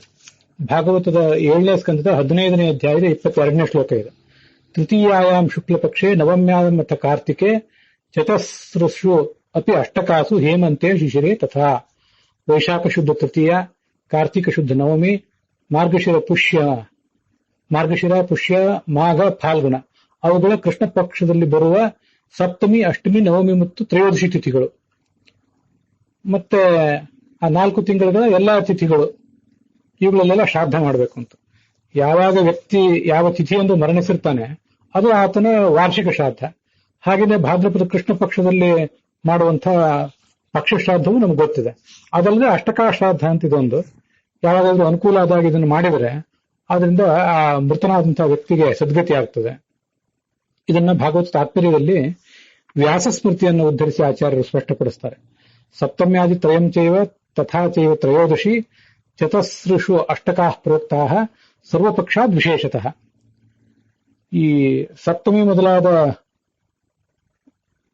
ಮುಂತಾದವು 3, ತ್ರಯೋದಶಿ ಅಂತ ಒಂದು 4, ಇವೆಲ್ಲ ತಿಥಿಗಳು. ಈ ಎಲ್ಲಾ ತಿಥಿಗಳು ಆ ಕೃಷ್ಣ ಪಕ್ಷದ ತಿಥಿಗಳಿಗಿಂತ ಬಹಳ ವಿಶೇಷವಾದಂತಹ ಫಲ ಕೊಡುವಂಥವು. ಇದು ವ್ಯಾಸಸ್ಮೃತಿಯಲ್ಲಿ ಬಂದಿರುವಂಥದ್ದು. ಹೇಮಂತೆ ಶಿಶಿರೇ ಚೈವ ನಿತ್ಯ ಶ್ರಾದ್ದಂ ಗುಣೋತ್ತರಂ. ಹೇಮಂತ ಮತ್ತು ಶಿಶಿರಗಳಲ್ಲಿ ನಿತ್ಯ ಶ್ರಾದ್ದವನ್ನು ಮಾಡಿದ್ರೆ, ಪ್ರತಿನಿತ್ಯವೂ ಶ್ರಾದ್ದವನ್ನು ಮಾಡಿದ್ರೆ ಅದಕ್ಕೂ ಕೂಡ ವಿಶೇಷ ಫಲ ಇದೆ. ಹಿಂದೊಂದ್ ಕಡೆ ಇದು ಬಂದಿತ್ತು, ಅಹನ್ಯಹನಿ ಶ್ರಾದ್ದಂ ಕುರುಯಿತ ಅಂತ, ಹಿಂದೆ ಒಂದು 2-3 ಅಧ್ಯಾಯಗಳಲ್ಲಿ. ಅದನ್ನು ಕೂಡ ನಾವು ಗಮನಿಸಬಹುದು. ಈ ಭಾಗದೊಂದಿಗೆ ವಾವಿಳ್ಯ ರಾಮಸ್ವಾಮಿ ಶಾಸ್ತ್ರಿಗಳ ಪಾಠದಲ್ಲಿ, ಟಿ.ಆರ್. ಕೃಷ್ಣಾಚಾರ್ಯರ ಪಾಠದಲ್ಲಿ ಮತ್ತೆ ವೈಷ್ಣವ ಪಾಠದಲ್ಲಿ ಎಲ್ಲ ಕಡೆನೂ ಕೂಡ ಈ ಅಧ್ಯಾಯ ಸಮಾಪ್ತ ಆಗ್ತದೆ. ಮುಂದೆ ಇನ್ನೊಂದು ಅಧ್ಯಾಯದಲ್ಲಿ ನಾನಾ ಥರದ ಧರ್ಮಗಳು ಅವು ಹೇಗೆ ಸಫಲ, ಅವೆಲ್ಲರ ನಡುವೆ ಮೋಕ್ಷ ಧರ್ಮವೇ ಹೇಗೆ ಶ್ರೇಷ್ಠ ಅನ್ನುವುದನ್ನೆಲ್ಲ ಶಿವ ಪಾರ್ವತಿ ಹೇಳಿದಂಥ ಭಾಗ ಇದೆ. ಅದನ್ನು ನೋಡ್ತೇವೆ. ಕಾಲಸೂದನನೇ, ಶಂಕರನೇ, ದೇವದೇವನೇ, ನಿನಗೆ ನಮಸ್ಕಾರ. ಅನೇಕ ಥರದ ಧರ್ಮಗಳನ್ನ ನೀನು ನನಗೆ ವರ್ಣಿಸಿ ಅನುಗ್ರಹಿಸಿದ್ದೆ. ಎಲ್ಲಾ ಧರ್ಮಕ್ಕಿಂತಲೂ ವಿಶಿಷ್ಟವಾದ, ಶಾಶ್ವತವಾದ ಒಂದು ಧರ್ಮವನ್ನ ನಿನ್ನ ಮುಖದಿಂದ ನಾನು ಕೇಳಬೇಕು ಅಂತ ಅಪೇಕ್ಷೆ ಪಡ್ತೇನೆ. ತತ್ರ ಮುಹ್ಯತಿ ಮೇ ಮನಃ. ಯಾವುದು ಶಾಶ್ವತವಾದ ಧರ್ಮ, ಯಾವುದು ಶ್ರೇಷ್ಠವಾದ ಧರ್ಮ ಅನ್ನೋದ್ರ ಬಗ್ಗೆ ನನಗೊಂದು ದೊಡ್ಡ ಗೊಂದಲವೇ ಇದೆ. ನೀನು ಅದನ್ನೀಗ ಪರಿಹರಿಸಬೇಕಾಗಿದೆ. ಮೋಕ್ಷವನ್ನು ಕೆಲವರು ಪ್ರಶಂಸಿಸ್ತಾರೆ, ಯಜ್ಞದ ಫಲವನ್ನ ಕೆಲವರು ಜ್ಞಾನಿಗಳು ಪ್ರಶಂಸಿಸ್ತಾರೆ, ಕೆಲವರು ವಾನಪ್ರಸ್ಥಾಶ್ರಮವನ್ನ, ಕೆಲವರು ಗೃಹಸ್ಥಾಶ್ರಮವನ್ನ, ಕೆಲವರು ರಾಜಧರ್ಮವನ್ನ, ಕೆಲವರು ಸ್ವಾಧ್ಯಾಯವನ್ನ, ಕೆಲವರು ಬ್ರಹ್ಮಚರ್ಯಾಶ್ರಮವನ್ನ, ಇನ್ನು ಕೆಲವರು ವಾಕ್ಸಂಯಮವನ್ನ ಅಂದ್ರೆ ಮೌನವನ್ನು ಪ್ರಶಂಸಿಸ್ತಾರೆ. ತಂದೆ ತಾಯಂದಿರ ಸೇವೆಯನ್ನ ಮಾಡಿ ಸದ್ಗತಿಗೆ ಹೋದವರಿದ್ದಾರೆ, ಅಹಿಂಸೆಯನ್ನು ಮಾಡಿ ಸದ್ಗತಿ ಪಡೆದವರಿದ್ದಾರೆ, ಸತ್ಯವನ್ನ ಆಚರಿಸಿ ಸ್ವರ್ಗದಲ್ಲಿ ಮಹಾಸುಖವನ್ನು ಪಡೆದವರಿದ್ದಾರೆ. ಯುದ್ಧದಲ್ಲಿ ಮಡಿದು ದೇಶಕ್ಕಾಗಿ ಪ್ರಾಣ ಪರಿತ್ಯಾಗ ಮಾಡಿ, ಧರ್ಮಕ್ಕಾಗಿ ಪ್ರಾಣ ಪರಿತ್ಯಾಗ ಮಾಡಿದವರು ಸ್ವರ್ಗಕ್ಕೆ ಹೋದವರಿದ್ದಾರೆ. ಉಂಚ ವೃತ್ತಿಯಿಂದ, ಶಿಲೋಂಚ ವೃತ್ತಿಗಳು ನಮಗಿದು ಗೊತ್ತಿದೆ, ಅಂಥ ವೃತ್ತಿಯನ್ನ ಆಚರಿಸಿ ಸದ್ಗತಿಯನ್ನು ಪಡೆದಂಥವರು ಇನ್ನು ಕೆಲವರಿದ್ದಾರೆ. ಆರ್ಜವೇನ ಅಪರೇಯುಕ್ತ. ರುಜುತ್ವ ಅಂದ್ರೆ ಪ್ರಾಮಾಣಿಕತನದಿಂದ ಇನ್ನೊಬ್ಬರ ಸ್ವತ್ತನ್ನು ಅಪಹರಿಸದೆ ಲೋಭರಹಿತರಾಗಿ ಬದುಕಿದವರಿದ್ದಾರೆ. ಮಹಾತ್ಮರ ಸೇವಾವನ್ನು ಮಾಡಿ ಸದ್ಗತಿ ಪಡೆದವರಿದ್ದಾರೆ. ಗಾಳಿಯಿಂದ, ಬೀಸುವ ಗಾಳಿಯಿಂದ ಮೋಡಗಳು ಹೇಗೆ ಹೊಯ್ದಾಡ್ತವೆ, ಹಾಗೆ ನನ್ನ ಬುದ್ಧಿನೂ ಕೂಡ ಈ ಎಲ್ಲ ಧರ್ಮಗಳ ದ್ವಾರಗಳಿಂದ, ಧರ್ಮದ್ವಾರೈಹಿ ಸುಸಂವೃತೈಹಿ ಏವಂ ಬಹುವಿಧೈಹಿ ಲೋಕೆ ಧರ್ಮದ್ವಾರೈಹಿ ಸುಸಂವೃತೈಹಿ. ಧರ್ಮದ ದ್ವಾರಗಳೆಲ್ಲವೂ ಕೂಡ ಈ ತರ ನಮಗೆ ಕೇಳಿ ಬರ್ತಾ ಇವೆ. ಅನೇಕ ದ್ವಾರಗಳನ್ನು ಎಲ್ಲ ಕಡೆ ಕಾಣಿಸ್ತಾ ಇವೆ, ಆದರೆ ಆ ದ್ವಾರಗಳೆಲ್ಲ ಮುಚ್ಚಿ ಹೋಗುವಂತೆ ಕಾಣ್ತಾ ಇವೆ. ನನಗೆ ಈ ಮುಚ್ಚಿ ಹೋದಂಥ ಧರ್ಮಗಳ ದ್ವಾರದಿಂದಾಗಿ ನಮಗೇನು ತಿಳಿಯದಂತಾಗಿದೆ. ಧರ್ಮಾಚಾರೈಹಿ ಸುಸಂವೃತೈಹಿ ಅಂತ ಕೆಲವು ಕಡೆ ಪಾಠ ಇದೆ, ಧರ್ಮದ್ವಾರೈಹಿ ಸುಸಂವೃತೈಹಿ ಅಂತ ಇನ್ನು ಕೆಲವು ಕಡೆ ಪಾಠ ಇದೆ. ಅನೇಕ ಧರ್ಮಾಚಾರಗಳಿವೆ ಅಂತ ಅರ್ಥ. ಧರ್ಮಾಚಾರ ಅಂತಾದ್ರೆ ಧರ್ಮದ್ವಾರ ಅಂತಾನೆ ವೈಷ್ಣವ ಪಾಠದಲ್ಲಿ ಮತ್ತೆ ಟಿ.ಆರ್. ಕೃಷ್ಣಾಚಾರ್ಯರ ಪಾಠದಲ್ಲಿ ಪಾಠ ಇದೆ. ಧರ್ಮಾಚಾರೈಹಿ ಅಂತ ಹೇಳಿ ವಾವಿಳ್ಯ ರಾಮಸ್ವಾಮಿ ಶಾಸ್ತ್ರಿಗಳ ಪಾಠದಲ್ಲಿ ಇದೆ. ಧರ್ಮದ ದ್ವಾರ ಅಂದ್ರೆ ಧರ್ಮನಾಮಕನಾದ ಪರಮಾತ್ಮನನ್ನ ಪಡೆಯಲಿಕ್ಕಿರುವಂತಹ ಒಂದು ದ್ವಾರ. ಆ ದ್ವಾರಗಳೆಲ್ಲವೂ ಕೂಡ ಸುಸಂವೃತವಾಗಿ ಹೋಗಿವೆ. ಸುಸಂವೃತ ಅನ್ನುವುದಕ್ಕೆ ಚೆನ್ನಾಗಿ ಸ್ವೀಕರಿಸಿದ್ದು ಅಂತ ಇಲ್ಲಿ ಅರ್ಥವನ್ನ ಬರೆದಿದ್ದಾರೆ. ಸುಸಂವೃತ ಅಂದ್ರೆ ಮುಚ್ಚಿ ಹೋಗಿರುವುದು ಅಂತ ಅರ್ಥ ಬರೆಯೋದು ಒಳ್ಳೇದೇನೋ ಅಂತ ನನಗೆ ಕಾಣಿಸ್ತು. ಅಪಾವೃಣು ಅಂದ್ರೆ ತೆರೆ ಅಂತ ಅರ್ಥ. ತತ್ವಂ ಪೂಷನ್ ಅಪಾವೃಣು ಸತ್ಯಧರ್ಮಾಯ ದೃಷ್ಟೇ ಎನ್ನುವಲ್ಲಿ ಅಪಾವೃಣು ಅಂದ್ರೆ ತೆರೆ ಅಂತ ಅರ್ಥ. ಸತ್ಯದ ಮುಖ ಮುಚ್ಚಿ ಹೋಗಿದೆ, ಅಪಿಹಿತಂ, ಅದನ್ನ ಅಪಾವೃಣು ಅಂದ್ರೆ ತೆರೆ ಅಂತ ಅಲ್ಲಿ ಬಂದಿರೋದು. ಅಪಾವೃಣೋತಿ ಅಂತಂದ್ರೆ ತೆರೆಯುತ್ತಾನೆ, ಸಂವೃಣೋತಿ ಅಂತಂದ್ರೆ ಮುಚ್ಚುತ್ತಾನೆ ಅಂತ ಹೀಗೆ ಹೇಳುವುದು ಯೋಗ್ಯವೇನೋ? ಚೆನ್ನಾಗಿ ಸ್ವೀಕರಿಸಿದ್ದು ಅಂತ ಅರ್ಥ ಹೇಳಿದ್ರೆ ತಪ್ಪೇನಲ್ಲ. ಅನೇಕ ಧರ್ಮಾಚಾರಗಳನ್ನ ನಾವು ಸ್ವೀಕಾರ ಮಾಡಿದ್ದೇವೆ, ಶಾಸ್ತ್ರಾದಿಗಳನ್ನು ಓದಿ ಅದೆಲ್ಲವನ್ನು ನಮ್ಮ ಎದುರುಗಂತೂ ಇಟ್ಕೊಂಡಂತೂ ಕೂತಿದ್ದೇವೆ. ಆದ್ರೆ ಆ ದ್ವಾರಗಳು ನಮ್ಮ ಎದುರುಗಡೆ ಎಲ್ಲಾ ಕಡೆ ಇದ್ರೂ ಕೂಡ ಯಾವ ದ್ವಾರದ ಮೂಲಕ ಹೋಗಬೇಕು ಅಂತ ನಮಗೆ ತಿಳಿಯುವಂತಾಗಿದೆ. ಹೀಗೆ ಸ್ವೀಕರಿಸಿದ್ದು ಅಂತ ಅರ್ಥ ಹೇಳಿದ್ರೆ ತಪ್ಪೇನಲ್ಲ. ಆದ್ರೆ ಮುಚ್ಚಿ ಹೋಗಿದೆ, ದ್ವಾರ ಮುಚ್ಚಿ ಹೋಗಿದೆ. ದ್ವಾರ ಅಂತ ಅರ್ಥ ಇದ್ದಾಗ ಸುಸಂವೃತ ಅಂದ್ರೆ ಮುಚ್ಚಿ ಹೋಗೋದು ಅಂತ ಇರೋದು ಒಳ್ಳೇದು ಅಂತ ಹೀಗೆ ಅನಿಸ್ತದೆ. ಇದ್ರ ಬಗ್ಗೆ ನಿಮ್ಮ ಅಭಿಪ್ರಾಯವನ್ನು ಹೇಳಬೇಕು. ಹಾಗಾಗಿ ನನ್ನ ಸಂಶಯವನ್ನು ಪರಿಹರಿಸುವಂತಹ ಮಾತೊಂದನ್ನು ಹೇಳು. ಅಂತ ಹೇಳಿದಾಗ ಅಧ್ಯಾತ್ಮದ ಕುರಿತಾದಂತಹ ಅವಳ ಸಂಶಯವನ್ನು ಪರಿಹರಿಸುವಂತಹ ಮಾತನ್ನ ಶಿವ ಈ ಮುಂದಿನಂತೆ ವರ್ಣಿಸ್ಲಿಕ್ಕೆ ತೊಡಗಿದ. ಮಹಾಭಾಗಳೇ, ನೀನು ಮಹತ್ವದ ವಿಷಯವನ್ನು ಕುರಿತಾಗಿ ಕೇಳಿದ್ದೆ, ಬಹಳ ಶ್ರೇಷ್ಠ ಇದು. ಅನೇಕ ಧರ್ಮಗಳಂತೂ ಎಲ್ಲ ಕಡೆ ಇದ್ದೇ ಇವೆ ಸ್ವರ್ಗಕ್ಕೆ ಹೋಗ್ಲಿಕ್ಕೆ. ಇಲ್ಲಿ ಸ್ವರ್ಗ ಅಂತಂದ್ರೆ ಶಾಶ್ವತವಾದ ಸ್ವರ್ಗನೂ ಆಗಬಹುದು, ಅಥವಾ ಕೆಲವು ಬಾರಿ ಅಶಾಶ್ವತವಾದಂತಹ ದೇವತೆಗಳ ಲೋಕ ಏನಿದೆ ಸ್ವರ್ಗ ಅಂತ ಅದು ಕೂಡ ಆಗಬಹುದು. ಅಂತೂ ಸ್ವರ್ಗ ಅನ್ನೋ ಶಬ್ದಕ್ಕೆ ಎರಡೂ ಅರ್ಥವೂ ಇರೋದ್ರಿಂದ ನಾವು ಯಾವ ಥರದ ಫಲವನ್ನು ಅಪೇಕ್ಷಿಸ್ತೇವೋ, ಸ್ವರ್ಗಕ್ಕೆ ಹೋಗಿ ಅನೇಕ ಸುಂದರವಾದ ವನಗಳಲ್ಲಿ ಅಪ್ಸರರ ಜೊತೆ ವಿಹಾರ ಮಾಡುವುದನ್ನೇ ಬಯಸಿದರೆ ಅವರಿಗೆ ಅಶಾಶ್ವತವಾದದ್ದೇ ಸ್ವರ್ಗ. ಸ್ವರ್ಗ ಅನ್ನೋ ಶಬ್ದದಿಂದ ಯಾವ್ಯಾವ ವಾಕ್ಯಗಳಲ್ಲಿ ಕಂಡು ಬರ್ತದೆ ಆ ಎಲ್ಲಾ ವಾಕ್ಯಗಳನ್ನು ಓದಿಯೂ ಕೂಡ ಮೋಕ್ಷ ಅಂತಾನೆ ಅರ್ಥ ಮಾಡಿಕೊಳ್ಳುವವರಿಗೆ ಸ್ವರ್ಗ ಅಂದ್ರೆ ಮೋಕ್ಷವೇ.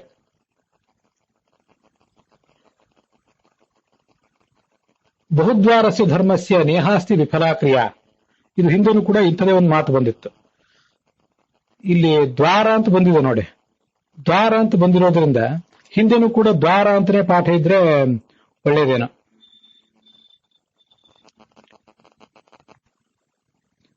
ಇಲ್ಲಿ ಮುಂದೆ ದ್ವಾರ ಅಂತ ಶಬ್ದ ಬಂದಿರುವುದನ್ನು ಗಮನಿಸಿದ್ರೆ ಹಿಂದೆನೂ ಕೂಡ ದ್ವಾರ ಅಂತಿದ್ರೆ ಚೆನ್ನಾಗಿರ್ತಿತ್ತೇನೋ. ಗುರಿ ಒಂದೇ, ಧರ್ಮ ಅನ್ನೋದೊಂದೇ ಗುರಿ. ಅದಕ್ಕೆ ದ್ವಾರಗಳು ಅನೇಕ ಇವೆ. ಒಬ್ಬೊಬ್ಬರು ಒಂದೊಂದು ರೀತಿಯಾದ ಕ್ರಿಯೆಯನ್ನು ಹೇಳ್ತಾರೆ. ಯಾವ ಕ್ರಿಯೆಯೂ ಕೂಡ ವ್ಯರ್ಥವಲ್ಲ.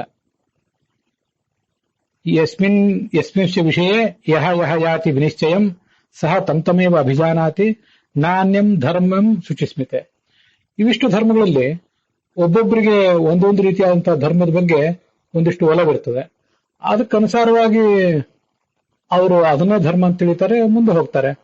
ಅವರಿಗೆ ಇನ್ನೊಂದು ಧರ್ಮ ಅಂತ ಅನಿಸುವುದಿಲ್ಲ. ಇದನ್ನು ಗಮನಿಸ್ಬೇಕು ನಾವು ಸ್ವಲ್ಪ. ತುಂಬಾ ಸೂಕ್ಷ್ಮವಾದ ಮಾತೇನೋ ಇದು. ತಮೇವ ಅಭಿಜಾನಾತಿ. ಇದರಲ್ಲಿ ಯಾರು ಯಾವನು ಯಾವ ವಿಷಯದ ಬಗ್ಗೆ ಒಂದು ನಿರ್ಧಾರ ಹೊಂದಿರ್ತಾನೋ ಅದೇ ಅವನಿಗೆ ಧರ್ಮ ಅಂತ ಕಾಣ್ತದೆ. ಇನ್ನೊಂದು ಅವನಿಗೆ ಧರ್ಮ ಅಂತ ಕಾಣುವುದಿಲ್ಲ. ಅಂದ್ರೆ ಇದು ನಮ್ಮಂಥ ಸಾಮಾನ್ಯರಿಗೋ ಅಥವಾ ಮಹಾತ್ಮರಿಗೋ, ಇದು ನಮ್ಮಿಬ್ಬರಿಗೂ ಕೂಡ ಈ ಶ್ಲೋಕ ಅನ್ವಿತ ಆಗುವ ರೀತಿ ಬೇರೆ ಬೇರೆನೇ ಇದೆ. ಅದು ಹೇಗೆ ಅಂದ್ರೆ, ನಾವೇನ್ ಮಾಡ್ತೇವೆ, ನಾವೆಲ್ಲರೂ ಕೂಡ ಯಾವುದೋ ಒಂದು ಮಹಾಧರ್ಮವನ್ನ ನಾವು ಆಚರಣೆ ಮಾಡ್ತಾ ಇದ್ದೇವೆ ಅಂತ ತಿಳ್ಕೊಂಡಿದ್ದೇವೆ. ಪ್ರತಿಯೊಬ್ಬರಿಗೂ ಕೂಡ ಅದು ಯಾವುದ್ಯಾವುದೋ ಕಾರಣದಿಂದ ಒಂದು ನಿರ್ದಿಷ್ಟವಾದ ಧರ್ಮಾಚರಣದ ಬಗ್ಗೆ ಒಂದು ಒಲವಿರ್ತದೆ. ಆ ಧರ್ಮಾಚರಣೆಯನ್ನ ಯಾರು ಮಾಡ್ತಿರೋದಿಲ್ಲ ಅಂಥವ್ರನ್ನ ಅವರ ಅಧಾರ್ಮಿಕರು ಅಂತ ನಾವೆಲ್ಲ ತೆಗೊಳ್ಳಿಕ್ಕೆ ಪ್ರಾರಂಭಿಸ್ತೇವೆ. ಆ ಮತ್ತೊಬ್ಬರು ತಾವು ಈ ಧರ್ಮಾಚರಣೆ ಮತ್ತೊಂದು ಅಂಗವನ್ನು ಆಚರಣೆ ಮಾಡ್ತಿರ್ತಾರೆ. ಅದನ್ನ ನಾವು ಮಾಡ್ತಿಲ್ಲ ಅಂತ ನಮ್ಮನ್ನು ತೆಗಳ್ತಾರೆ. ನಾವು ಅವ್ರನ್ನ ತೆಗಳ್ತೀವಿ, ಅವ್ರು ನಮ್ಮನ್ನು ತೆಗಳ್ತಾರೆ. ನಮ್ದು ಅವರಿಗೆ ಧರ್ಮ ಆಗೋದಿಲ್ಲ, ಅವರಿಗೆ ನಮ್ದು ಧರ್ಮ ಆಗೋದಿಲ್ಲ.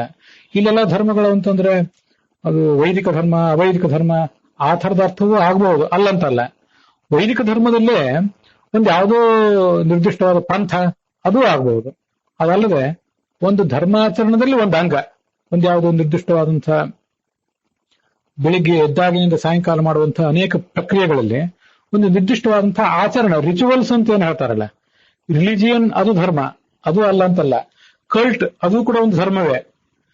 ಇಲ್ಲಿ ರಿಚುವಲ್ ಯಾವುದೋ ಒಂದು ಧಾರ್ಮಿಕ ಪ್ರಕ್ರಿಯೆ, ಆಚರಣೆ ಏನಿದೆ ಅದು ನಮಗೊಂದು ಬೇಕಾಗ್ತದೆ, ಮತ್ತೊಬ್ಬನಿಗೆ ಮತ್ತೊಂದು ಬೇಕಾಗ್ತದೆ. ಅವನು ಮಾಡುವ ಧರ್ಮಾಚರಣೆಯನ್ನು ಅದಂತ ಮಹತ್ವದ್ದು ಅಂತ ನಾನು ಅಸಡ್ಡೆ ಮಾಡ್ತೇನೆ, ಅವನು ನನ್ನನ್ನು ಅಸಡ್ಡೆ ಮಾಡ್ತಾನೆ. ಇದು ನಮಗೆ ಅನ್ವಿತ ಆಗೋ ರೀತಿ ಈ ಶ್ಲೋಕ. ಆದ್ರೆ ದೊಡ್ಡವರು ಅದನ್ನ ತಾವೊಂದು ಯಾವುದೋ ಒಂದು ಮಾರ್ಗದ ಮೂಲಕ ತಮಗೆ ಧರ್ಮ ಅಂತ ತಿಳ್ಕೊಂಡಿರ್ತಾರೆ. ಅವರು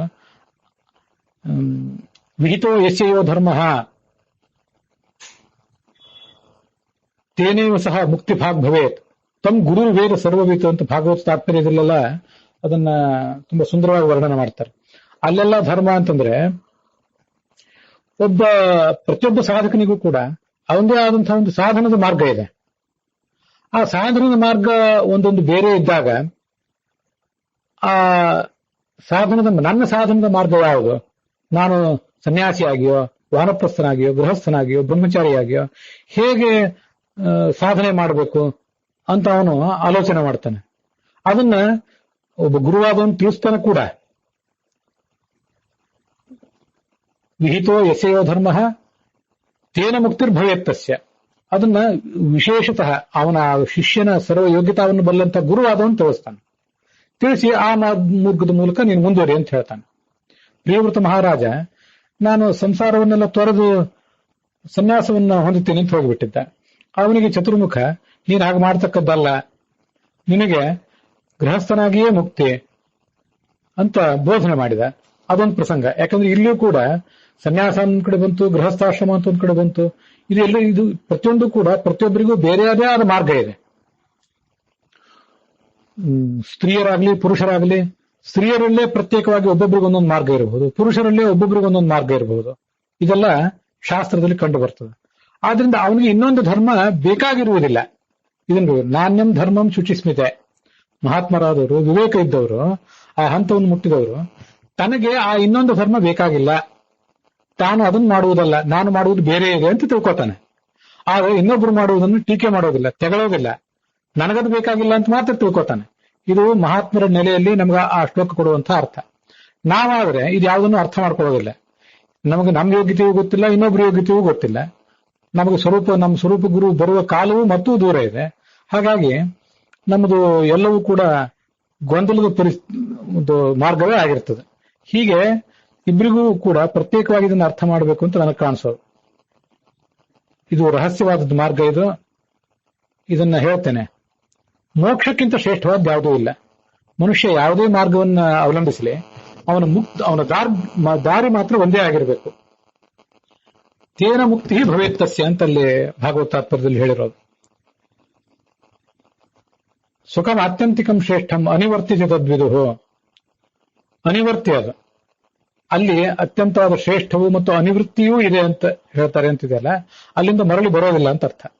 ಅಲ್ಲಿ ಜರಾಮರಣಗಳಿಲ್ಲ, ಶೋಕ ದುಃಖಗಳಿಲ್ಲ, ಪರಮ ಸುಖ ಅಲ್ಲಿದೆ. ಈ ಮೋಕ್ಷ ಸಾಧನೆ ಏನಿದೆ ಅದರಲ್ಲಿ ಜ್ಞಾನ ಅಂತನ್ನೋದೇ ಒಂದು ಮಹಾಸಾಧನ. ಅದನ್ನ ಬಿಟ್ಟು ಬೇರೆ ಯಾವ ಸಾಧನವೂ ಕೂಡ ಇಲ್ಲ. ಋಷಿಗಳು, ದೇವತೆಗಳು ಇವರೆಲ್ಲ ಮೋಕ್ಷವನ್ನೇ ಪರಮಪದ ಅಂತ ತಿಳ್ಕೊತಾರೆ. ಮೋಕ್ಷ ಅಂತನ್ನೋದು ನಿತ್ಯವಾದದ್ದು, ಯಾವುದೇ ರೀತಿಯಾದ ವಿಕಾರವಿಲ್ಲದ್ದು, ಶಾಶ್ವತವಾದದ್ದು. ಇದನ್ನೇ ಪ್ರಾಜ್ಞರು ಬಯಸ್ತಾರೆ. ನಹಿ ಜ್ಞಾನೇನ ಸದೃಶಂ ಪವಿತ್ರಮಿಹ ವಿದ್ಯತೆ ನಾಣ್ಯ ಪಂಥ ವಿದ್ಯತೆ ಅಯನಾಯ, ನಾಣ್ಯ ಪಂಥ ಅಯನಾಯ ವಿದ್ಯತೆ ಅಂತ ಎರಡು ಥರದ ವೇದವಾಕ್ಯಗಳು ಕಾಣ್ತವೆ. ತಮೇವಂ ವಿದ್ವಾನ್ ಅಮೃತ ಇಹ ಭವತಿ. ಆ ಪರಮಾತ್ಮನ ತಿಳ್ಕೊಂಡ್ರೆ ಅಮೃತ, ಮೋಕ್ಷವನ್ನು ಪಡಿತಾನೆ. ಇಲ್ಲದೆ ಹೋದ್ರೆ ಮೋಕ್ಷವಿಲ್ಲ. ಜ್ಞಾನ ಒಂದೇ ಮಾರ್ಗ. ಹೀಗೆ ವೇದಗಳು ಕೂಡ ಸ್ಪಷ್ಟವಾಗಿ ಅದನ್ನೇ ಸೇರಿದೆ, ಚೆನ್ನಾಗಿ ಸಾರಿದೆ. ಈ ಸುಖ ನಮಗೇನು ಸಿಗ್ತದಲ್ಲ ಈ ಜಗತ್ತಿನಲ್ಲಿ, ಇದು ತ್ರಿವರ್ಗ ಸುಖ ಅಂತ ಕರೆಸ್ಕೊತದೆ. ಯಾಕಂದ್ರೆ ಸತ್ವರಜಸ್ತಮೋ ಗುಣಗಳಿಂದ ಕೂಡಿದಂಥ ಪದಾರ್ಥಗಳನ್ನ ನಾವು ಅನುಭವಿಸಿ ಪಡೆಯುವ ಸುಖ ಇದೆ. ಅದ್ರ ಜೊತೆಗೆ ದುಃಖವೂ ಕೂಡ ಇದ್ದೇ ಇದೆ.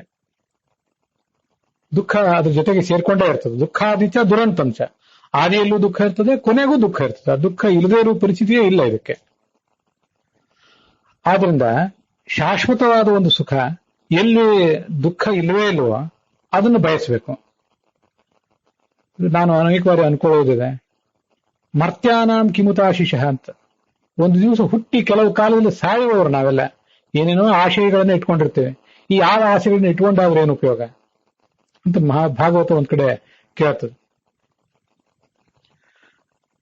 ನಮಗೆ ಇಲ್ಲಿ ಇರುವಂತಹ ಅನೇಕ ಗುರಿಗಳು, ಆ ಗುರಿಗಳನ್ನು ತಲುಪಲಿಕ್ಕೆ ನಾವೇನ್ ಮಾರ್ಗವನ್ನ ಉಪಾಯಗಳನ್ನು ಅನುಸರಿಸ್ತೇವಲ್ಲ, ಆ ಗುರಿಯನ್ನು ತಲುಪುವುದ ಮೇಲೆ ನಮಗಾಗುವ ಸುಖಕ್ಕಿಂತ ಗುರಿಯನ್ನು ತಲುಪಲಿಕ್ಕೆ ನಾವು ಮಾಡುವ ಪ್ರಯತ್ನದಲ್ಲಿ ನಮಗೊಂದು ಥ್ರಿಲ್ ಇರ್ತದೆ. ಗುರಿ ತಲುಪಿದ ಮೇಲೆ ಅದರ ಒಂದು ತುಷ್ಟಿ ಗುಣ ಕಡಿಮೆ ಆಗಿಬಿಡ್ತದೆ. ಅರ್ಥಶಾಸ್ತ್ರದಲ್ಲಿ ಮಾತು ಹೇಳ್ತಿರ್ತಾರೆ, ನೀವೆಲ್ಲ ಕೇಳಿರ್ತೀರಿ, ತುಷ್ಟಿ ಗುಣ ಅಂತ ಕರೀತಾರಂತೆ. ನಮಗೆ ಆ ವಸ್ತು ಎಷ್ಟು ಸುಖವನ್ನು ಕೊಡ್ತದೆ ಅಂತ ಅನ್ನೋದು, ಆ ವಸ್ತುವಿನ ಲಭ್ಯತೆ ನಮಗಾದ ಮೇಲೆ ಅದು ತುಷ್ಟಿ ಗುಣ ಕಡಿಮೆ ಆಗಿಬಿಡ್ತದೆ, ತೃಪ್ತಿಯನ್ನು ಕೊಡುವ ಗುಣ ಕಡಿಮೆ ಆಗಿಬಿಡ್ತದೆ ಅಂತ ಹೇಳ್ತಾರೆ. ಆದ್ರಿಂದ ಯಾವ ಒಂದು ಸುಖವನ್ನ, ಯಾವ ಒಂದು ಸ್ಥಾನವನ್ನು ಪಡೆದ ಮೇಲೆ ಎಂದು ಆ ಸುಖ ಇನ್ನು ಸಾಕು, ಇದು ಹಳತಾಯ್ತು, ಇದರಲ್ಲಿ ಥ್ರಿಲ್ ಇಲ್ಲ ಅಂತ ಅನಿಸುವುದಿಲ್ವೋ ಅಂತ ಸುಖಕ್ಕಾಗಿ ಮನುಷ್ಯ ಪ್ರಯತ್ನ ಪಡಬೇಕು ಅಂತ ಅದರ ತಾತ್ಪರ್ಯ. ನಮ್ಗೆಲ್ರಿಗೂ ಈ ದುಃಖ ಅಂತ, ಸಂಸಾರ ಅಂತ ಅನ್ನೋದಿದ್ದೇ ಇದೆ. ಎಲ್ಲಿದೆ, ಯಾರಿಗಿದೆ? ಬ್ರಹ್ಮಾದಿ ಸ್ಥಾವರ ಅಂತಸ್ಯ, ಚತುರ್ಮುಖ ಬ್ರಹ್ಮನಿಂದ ಹಿಡಿದು ಒಂದು ತೃಣಜೀವ, ಅದು ಸ್ಥಾವರ ಜೀವ ಅಂತ ಕರೀತಾರೆ. ಹುಲುಮಾನವರಿಗೂ ಕೂಡ, ಎಲ್ರಿಗೂ ಕೂಡ ಸಂಸಾರ ಇದ್ದೇ ಇದೆ. ನಾವು ಆಕಾಶವನ್ನು ನೋಡ್ತಾ ನಿಂತಿದ್ರೆ ನಕ್ಷತ್ರಗಳು ಈಗ ಕಾಣಿಸ್ತವೆ, ಆಮೇಲೆ ಹೊರಟೋಗ್ತವೆ. ಮತ್ತೆ ಆ ನಕ್ಷತ್ರಗಳು ನಾಳೆ ಕಾಣಿಸ್ಕೋತವೆ. ಯಥಾ ಜ್ಯೋತಿರ್ಗಣಾಹ ಅಂತ ಅದನ್ನ ವರ್ಣನೆ ಮಾಡ್ತಾರೆ. ಆ ತರ ಅವು ಕಾಣಿಸ್ಕೋತವೆ ಮತ್ತೆ ಇಲ್ಲುವಂತಾಗ್ತವೆ. ಹಾಗೆ ಪ್ರಾಣಿಗಳು ಇವತ್ತು ಹುಟ್ಟಿವೆ, ನಾಳೆ ಇಲ್ಲುವಂತಾಗ್ತವೆ, ಮತ್ತೆ ಇನ್ನೊಂದು ದಿವಸ ಬರ್ತವೆ. ಈ ಸಂಸಾರದ ಚಕ್ರದಿಂದ ನಮಗೆ ಬಿಡುಗಡೆ ಇರುವುದು ಜ್ಞಾನದಿಂದಲೇ. ಅಧ್ಯಾತ್ಮ ಜ್ಞಾನವೇ ಅದಕ್ಕಾಗಿ ಮುಖ್ಯ. ಅದನ್ನು ಕೊಡಬೇಕಾದವರು ಯಾರು? ಆಚಾರಶೀಲರಾದಂತಹ ಜ್ಞಾನಿಗಳು.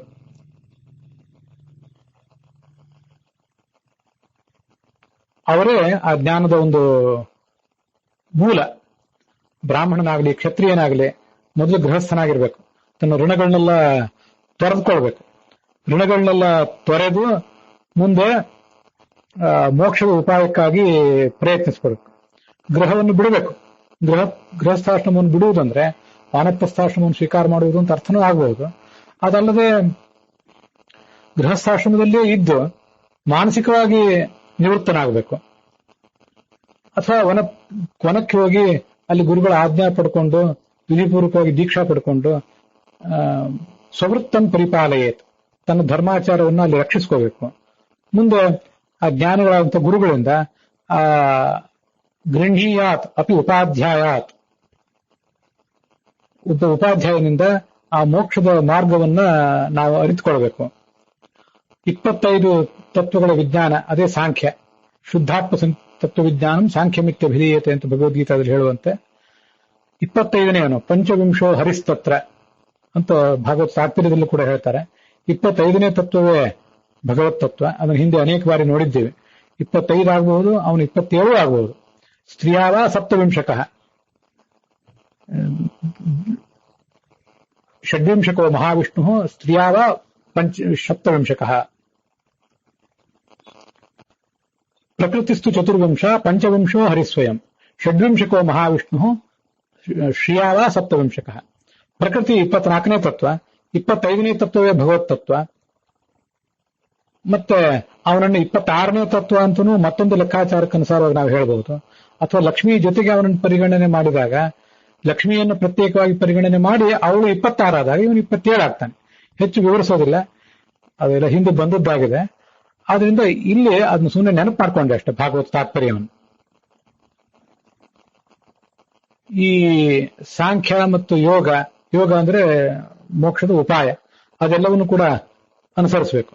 ನಾಮುಂಡಃ ನಾಪಿ ಆಕಾಶಾಯಿ ಅಂತ ಹೀಗೆ ಅದನ್ನ ವರ್ಣನೆ ಮಾಡ್ತಾರೆ. ಅದು ನಾಮುಂಡಃ ಅನ್ನೋದ್ರ ಬದಲಾಗಿ ನಾ ಕಾಲಹ ಅಂತ ಕೂಡ ಕೆಲವು ಕಡೆ ಪಾಠ ಇದೆ. ಅದರಿಂದ ಪಾಠ ಹೇಗೆ ಅಂತ ತೀರ್ಮಾನ ಮಾಡೋದು? ನಾಪಿ ಅಸಂವತ್ಸರೋಷಿತಃ, ತಲೆಯನ್ನು ಬೋಳಿಸಿಕೊಳ್ಳದೆ. ನಾ ಮುಂಡಹ ಅಂತ ತಲೆಯನ್ನು ಬೋಳಿಸಿಕೊಳ್ಳದೆ ಅಂತ. ನಾ ಮುಂಡಹ ಅಂತಿದ್ರೆ ತಲೆಯನ್ನು ಬೋಳಿಸಿಕೊಳ್ಳದೆ ಅಂತ ಅರ್ಥ ಮಾಡಬಹುದು. ನಾ ಅಕಾಲಹ ಅಂತಿದ್ರೆ ಅಕಾಲದಲ್ಲಿ ಯಾವ ಕೆಲಸವನ್ನು ಮಾಡಬಾರ್ದು, ಸರಿಯಾದ ಕಾಲಕ್ಕೆ ಸರಿಯಾಗಿ ಕೆಲಸವನ್ನು ಮಾಡಬೇಕು ಅಂತ ಅರ್ಥ ಆಗ್ತದೆ. ನಾಪಿ ಆಕಾಶಾಯಿ, ಕಾಷಾಯ ವಸ್ತ್ರವನ್ನೇನು ಧರಿಸಲೇಬೇಕಾದಂತಹ ಅನಿವಾರ್ಯತೆ ಏನಿಲ್ಲ. ಸನ್ಯಾಸವೇ ತತ್ವಜ್ಞಾನಕ್ಕೆ ಮಾರ್ಗವೂ ಏನಲ್ಲ.